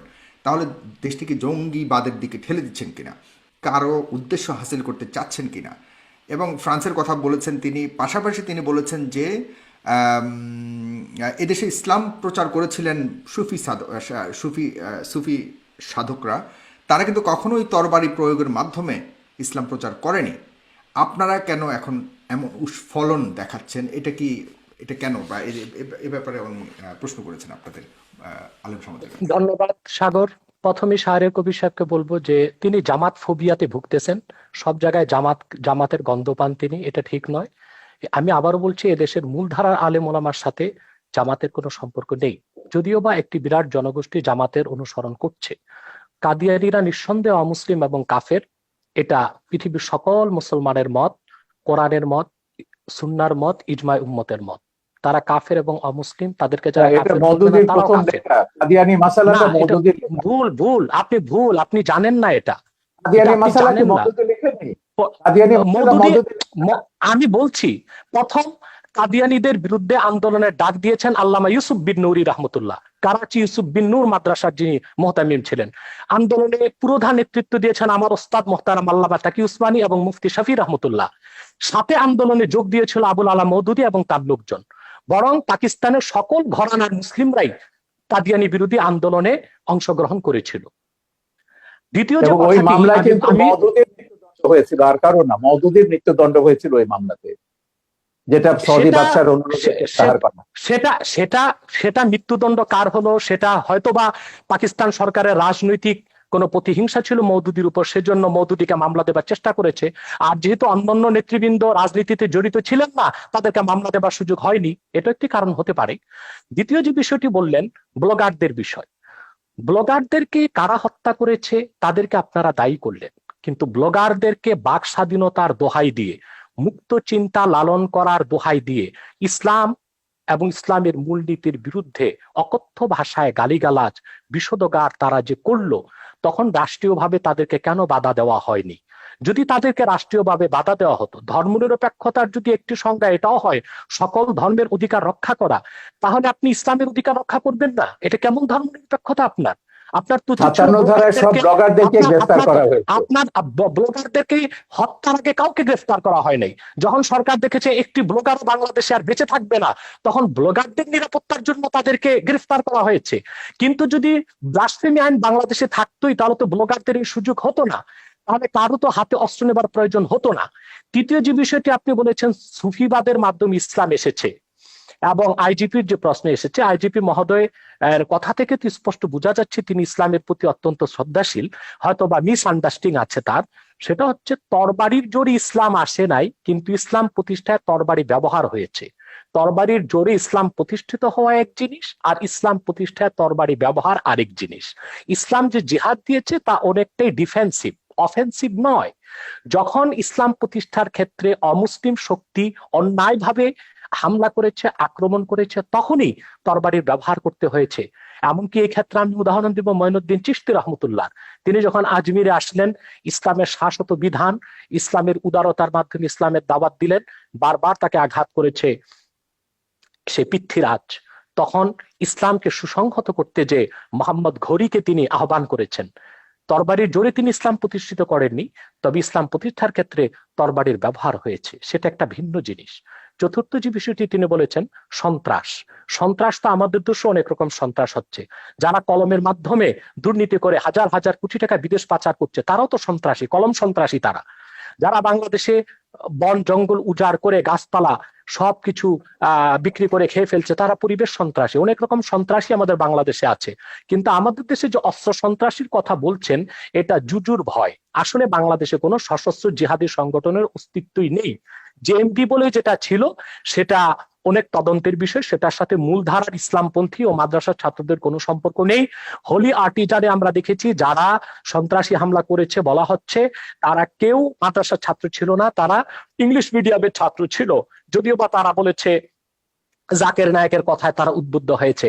আমি ওপেন চ্যালেঞ্জ করব, জাকের নায়কের এমন একটি বক্তব্য কেউ দেখাতে পারবে না যেখানে তিনি সশস্ত্র, যেখানে তিনি সন্ত্রাসকে উস্কে দিয়েছেন। জাকির নায়কের কোন একটি বক্তব্যে এটা দেখানো যাবে না। মূলত এটা ছিল একটি প্রি প্ল্যান প্রোগ্রাম। জাকির নায়কের বক্তব্য বন্ধ করা, ভারত থেকে তাকে বিতাড়িত করার জন্য এটা একটি সাজানো নাটক ছিল। এবং তাতেও আমাদের বাংলাদেশের কোনো মাদ্রাসার ছাত্র শিক্ষক জড়িত ছিল না, ইংলিশ মিডিয়ামের ছাত্ররা জড়িত ছিল। অতএব কোথায় কোথায় সন্ত্রাসের দায়ভার এদেশের আলেম ওলামা, পীর মাশায়েখ ও মাদ্রাসা ছাত্রদের উপর দেওয়া, এটা অবিচার ছাড়া আর কিছুই নয়। এটা প্রত্যক্ষ বা পরোক্ষ যেভাবেই হোক ইসলাম বিদ্বেষ ছাড়া আর কিছু নয়। শিক্ষা ব্যবস্থায় আজকে ধর্মনিরপেক্ষতার প্রভাব বাড়ানো হয়েছে। সেখানে বাংলাদেশের শিক্ষা ব্যবস্থায় যে ধর্মনিরপেক্ষতার প্রভাব আসতেছে, সেটাকে আমরা দেখতেছি ধর্মহীনতা। ইসলামের মূল আকীদা বিরোধী অনেক শিক্ষা আমাদের শিক্ষা ব্যবস্থায় ঢুকানো হয়েছে। যেমন নবম থেকে মাস্টার্স পর্যন্ত প্রাণীবিজ্ঞান, জুলজিতে দ্য থিওরি অফ এভোলিউশন, ডারউইনের বিবর্তনবাদকে ঢুকানো হয়েছে বাংলাদেশে। অথচ সারা দুনিয়ার বিজ্ঞানীগণ একমত হয়েছে the theory of evolution is not a scientific fact, it is nothing but hypothesis of Darwin. বিবর্তনবাদ এটা বৈজ্ঞানিক কোনো প্রমাণিত বিষয় নয়, এটা হচ্ছে ডারউইনের একটি মন গড়া মতবাদ। অথচ তা আমাদের শিক্ষা ব্যবস্থায় ঢুকানো হয়েছে। যারাই বিবর্তনবাদ পড়বে, পরকালে তারা অবিশ্বাসী হবে, ইসলাম থেকে তারা দূরে সরে যাবে। অত্যন্ত কৌশলে ধর্মনিরপেক্ষতা যে সংজ্ঞাতেই আমাদের দেশে বলা হোক, বঙ্গবন্ধু যে সংজ্ঞায় ধর্মনিরপেক্ষতার কথা বলেছিলেন, আজ ধর্মনিরপেক্ষতার ধ্বজাধারীরা বঙ্গবন্ধু সেই আদর্শে নেই। তারা ধর্মনিরপেক্ষতাকে ধর্মহীনতার দিকে নিয়ে যাচ্ছে। অতএব যদি প্রকৃত অর্থেই বঙ্গবন্ধুর ধর্মনিরপেক্ষতাকে সংবিধানে প্রতিষ্ঠিত করা হয়, সেটা ধর্মহীনতা নয়, বরং তার নাম পরিবর্তন করে এমন একটি নাম দেওয়া দরকার যেটার সাথে ধর্মনিরপেক্ষতার কোনো সম্পর্ক প্রমাণিত হবে না। ধন্যবাদ। ধর্মনিরপেক্ষতা বঙ্গবন্ধুর দেয়া নাম। সেকুলারিজম বাংলা তর্জমা তিনি ধর্মনিরপেক্ষতায় করেছেন। রাষ্ট্র ধর্মের ব্যাপারে নিরপেক্ষ থাকবে, সব নাগরিক সমান অধিকার মর্যাদা ভোগ করবে, এটাই হচ্ছে বঙ্গবন্ধু ধর্মনিরপেক্ষতার সার কথা। প্রত্যেক নাগরিক তার নিজের ধর্ম পালন করবে, ধর্ম পালনের স্বাধীনতা থাকবে, কিন্তু আপনি আপনার ধর্ম আরেকজনের উপর জোর করে চাপাতে পারবেন না, আরেকজনকে হত্যার প্ররোচনা দিতে পারবেন না। বাংলাদেশে কোন মুসলিম চিন্তাবিদ ইসলাম ধর্মকে অন্যের উপর চাপিয়ে দেবার চেষ্টা করেননি, এর কোনো দেখাতে পারবেন না। আমি নিজে ওয়াজ করি, আপনি ওয়াজ শুনেছেন না আওয়াজ শুনেছেন আমি জানি না। কোরআন সুন্নাহ বিরোধী যেটা হয় সেটা ওয়াজ নয়, সেটা আওয়াজ। বাংলাদেশে অনেক নিম্নমানের বক্তব্য বের হয়ে গিয়েছে, যারা গলাবাজির মাধ্যমে ওয়াজ করতেছে, সেটাকে আমরা ওয়াজ বলি না, সেটাকে আমরা আওয়াজ বলি। তাদের আচ্ছা, বক্তব্য দেলোয়ার অথেন্টিক হোসেন নয়। সাইদির ওয়াজকেও আপনি ওয়াজ বলবেন না? সাইদি আপনি সাহেব কি তো দেলোয়ার, দীর্ঘদিন যাবৎ ময়দানে নেই। তার উনি তো তার ওয়াজ দীর্ঘদিন যাবৎ কিন্তু ময়দানে নেই। ইউটিউবে আছে, তার বহু ওয়াজ ইউটিউবে আছে, আমার ছবিতেও আছে। বলুন তিনি একজন প্রকৃত ওয়াজকারী কিনা। তিনি বলেছেন যে অন্য ধর্মের মানুষকে হত্যা করতে, তিনি এটা আমি বলেছেন যদি কোন বক্তব্যে? আমি যদি দেখাতে পারি আমি তার এক বক্তব্য আমার শুনেছি, তিনি ছবিতে, আমি আমার আমি ছবিতে নিজে যেটা দেখেছি। আমি আপনাকে জি, বলি, এদের যে ওই যে মুফতি হান্নানের উপর যে ছবিটা বানিয়েছি, যে সাইদির একজন খুব ঘনিষ্ঠ অনুসারী ছিল যখন সে জামাত করতো, সে প্রত্যেকের নাম ধরে বলেছে, শামসুর রহমান থেকে শুরু করে হুমায়ুন আজাদ থেকে শুরু করে তসলিমা। আমি বললাম দেখে লেখা পড়েছে, বলে না লেখা পড়েনি, কিন্তু আমাদের হুজুররা বলেছেন এরা ইসলাম বিরোধী, এরা মুরতাদ, এরা কাফের এবং এরা ওয়াজিবুল কাতাল, ওদেরকে যেখানে পাওয়া যাবে সেখানে হত্যা করতে হবে। এটা পড়ছে, তার জিহাদ ছবিতে আমি দেখেছি। ওয়াজেদ সাইদির বক্তব্য আছে, হান্নানের বক্তব্য আছে, মুফতি হান্নানের বক্তব্য আছে, আপনি দেখে নিন, ইউটিউবে পাবেন। আমার মনে হয় জালাল হোসেন সাইদি সাহেব এতটা পাতলা কথা বলার লোক নয়, যদিও বা আমি তার অনেক বক্তব্য শুনিনি। তবে আমি তার একটি বক্তব্যে দেখেছি, তিনি যখন বা ধর্ম মন্ত্রণালয়ের স্থায়ী কমিটির সদস্য ছিলেন, তিনি হিন্দুদের পূজা মণ্ডপও গিয়েছেন এবং তাদেরকে নিরাপত্তার ব্যবস্থা করেছেন, সেটাও তো প্রমাণ রয়েছে। তা আপনি এবং কিভাবে 71 বলবেন যে সালে তিনি? হিন্দুদের কি করেছেন সেটা ট্রাইব্যুনালে প্রমাণ হয়েছে। 71 সালে তিনি হিন্দুদের উপর কি করে জোর করে তাকে মুসলমান বানিয়েছেন, তাকে পাকিস্তানিদের ধরিয়ে দিয়েছেন, ও সাক্ষীরা তো ট্রাইব্যুনালে এগুলো প্রমাণ করেছে।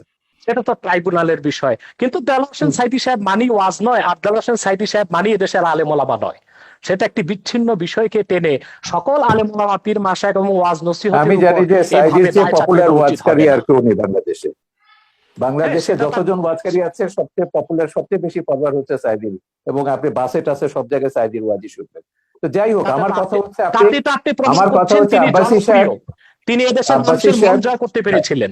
ঠিক আছে আব্বাসী সাহেব, আমার কথা হচ্ছে আপনি আগেও বলেছেন আমরা ইসলাম বা কোনো ধর্মের বিরুদ্ধে নয়।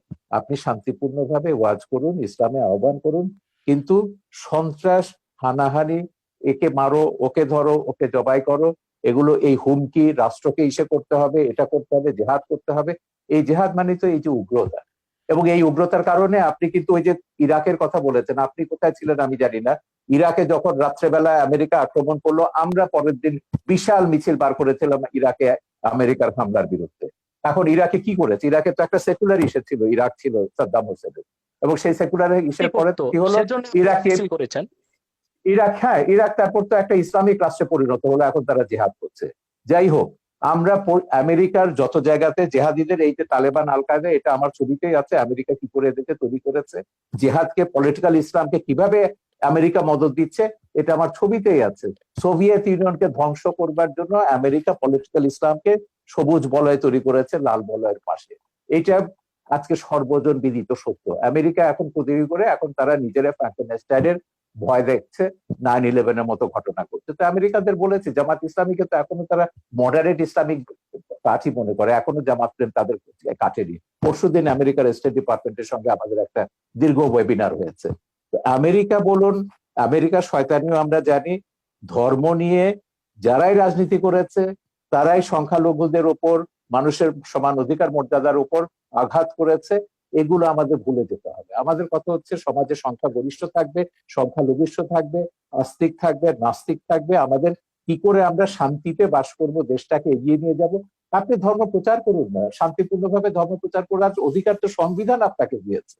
বঙ্গবন্ধুর ওই যে ধর্ম নিরপেক্ষতার যে ব্যাখ্যাটা দিয়েছে, সেখানে বলেছে প্রত্যেক ধর্মের মানুষ শান্তিতে তাদের ধর্ম পালন করবে, প্রচার করবার সব রকম স্বাধীনতা দেওয়া হয়েছে।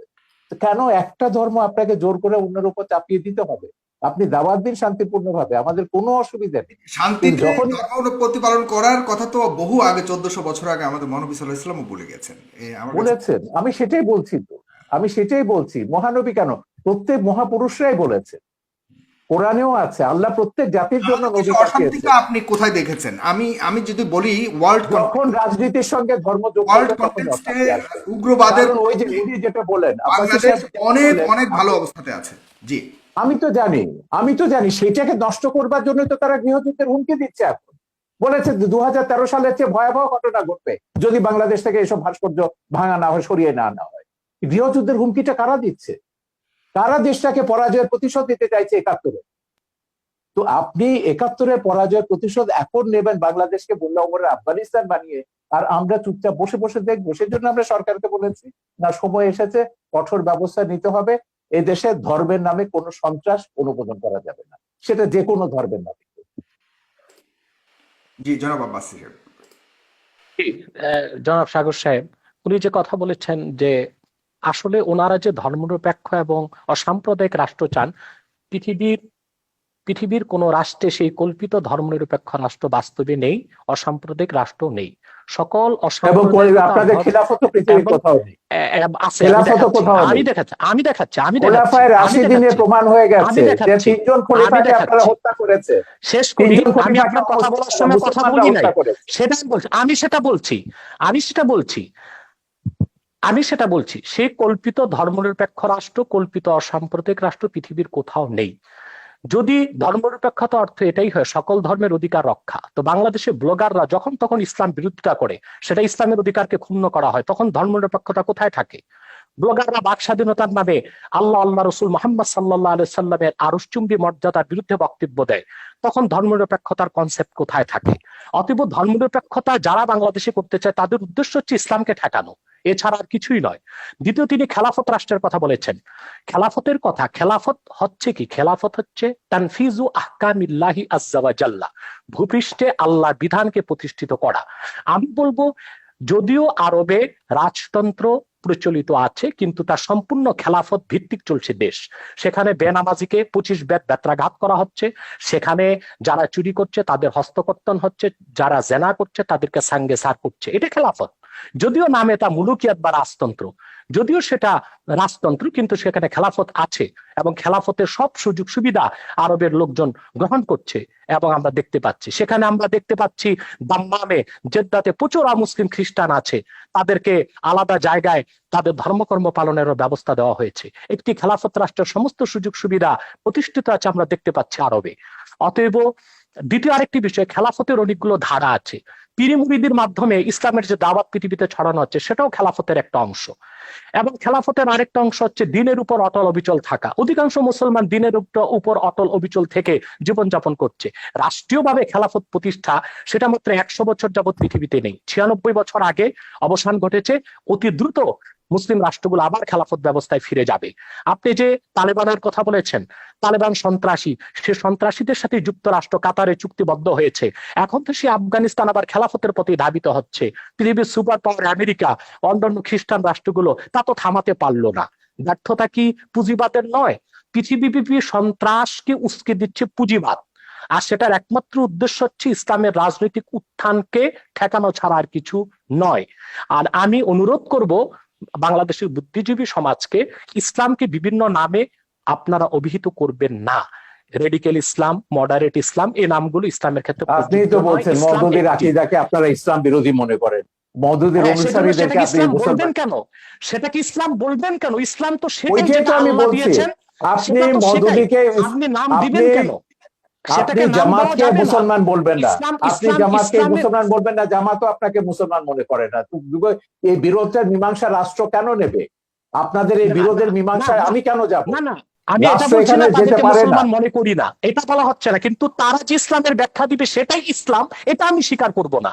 না না, এটা হাফেজি হুজুর থেকে শুরু করে, হাফেজি হুজুর থেকে শুরু করে 72টা ওলামায়ে কেরাম তারা বলেছেন মওদুদির অনুসারীদের পেছনে নামাজ পড়া হারাম। এগুলো ফতোয়া আমরা দেখেছি, মওদুদির বিরুদ্ধে ফতোয়া দেখেছি, মওদুদির পক্ষেও দেখেছি। এই বিতর্কে রাষ্ট্রকে জড়াবেন না, এটা আলেমরা নিজেরা নিজেদের মধ্যে ফয়সালা করুন। আমরা এই বিতর্কটা রাষ্ট্রের মধ্যে আনতে চাই। আমরা অনুষ্ঠানের প্রায় শেষ প্রান্তে চলে এসেছি, শুধুমাত্র শেষ করতে হবে, আমার যেতে হবে। এক সেকেন্ডে শুধু প্রোগ্রাম আপনার মন্তব্য করবেন জনাব এনায়েতুল্লাহ আব্বাসী, যে ভাস্কর্য বিতর্কে অনেকটাই আপনারা পিছিয়েছেন। অনেকে মনে করছেন আপনাদের হয়তো কিছুটা প্রাপ্তি যোগ হয়েছে। সেক্ষেত্রে এই পিছিয়ে আসাটাকে ধর্ম অনুভূতির মলাটে শুধুই প্রাপ্তি আর স্বার্থের রাজনীতি কিনা? চমৎকার প্রশ্ন করেছেন, আপনার উত্তরটি আমি দিচ্ছি। প্রথমে বলছি যে আমরা ইসলামের ব্যাখ্যা কোনো ব্যক্তি থেকে নিব না, আমরা ইসলামের ব্যাখ্যা নিব কোরআন থেকে, হাদিস থেকে এবং আইম্মায়ে মুজতাহিদিন থেকে, সালফে সালিহিন থেকে। অন্য কোনো ব্যক্তি বা অন্য কোনো ব্যক্তির কোনো ব্যাখ্যা আমরা যদি কোরআন সুন্নাহ মোতাবেক হয় সেটা গ্রহণ করব, নতুবা সেটা পরিত্যাজ্য। যে কথাটি বলছেন আপনি ভাস্কর্যের ব্যাপারে, যে ভাস্কর্যের ব্যাপারে আমার আন্দোলনটা ছিল অরাজনৈতিক বিরুদ্ধে, আর অনেকে করেছেন রাজনৈতিক ভাবে।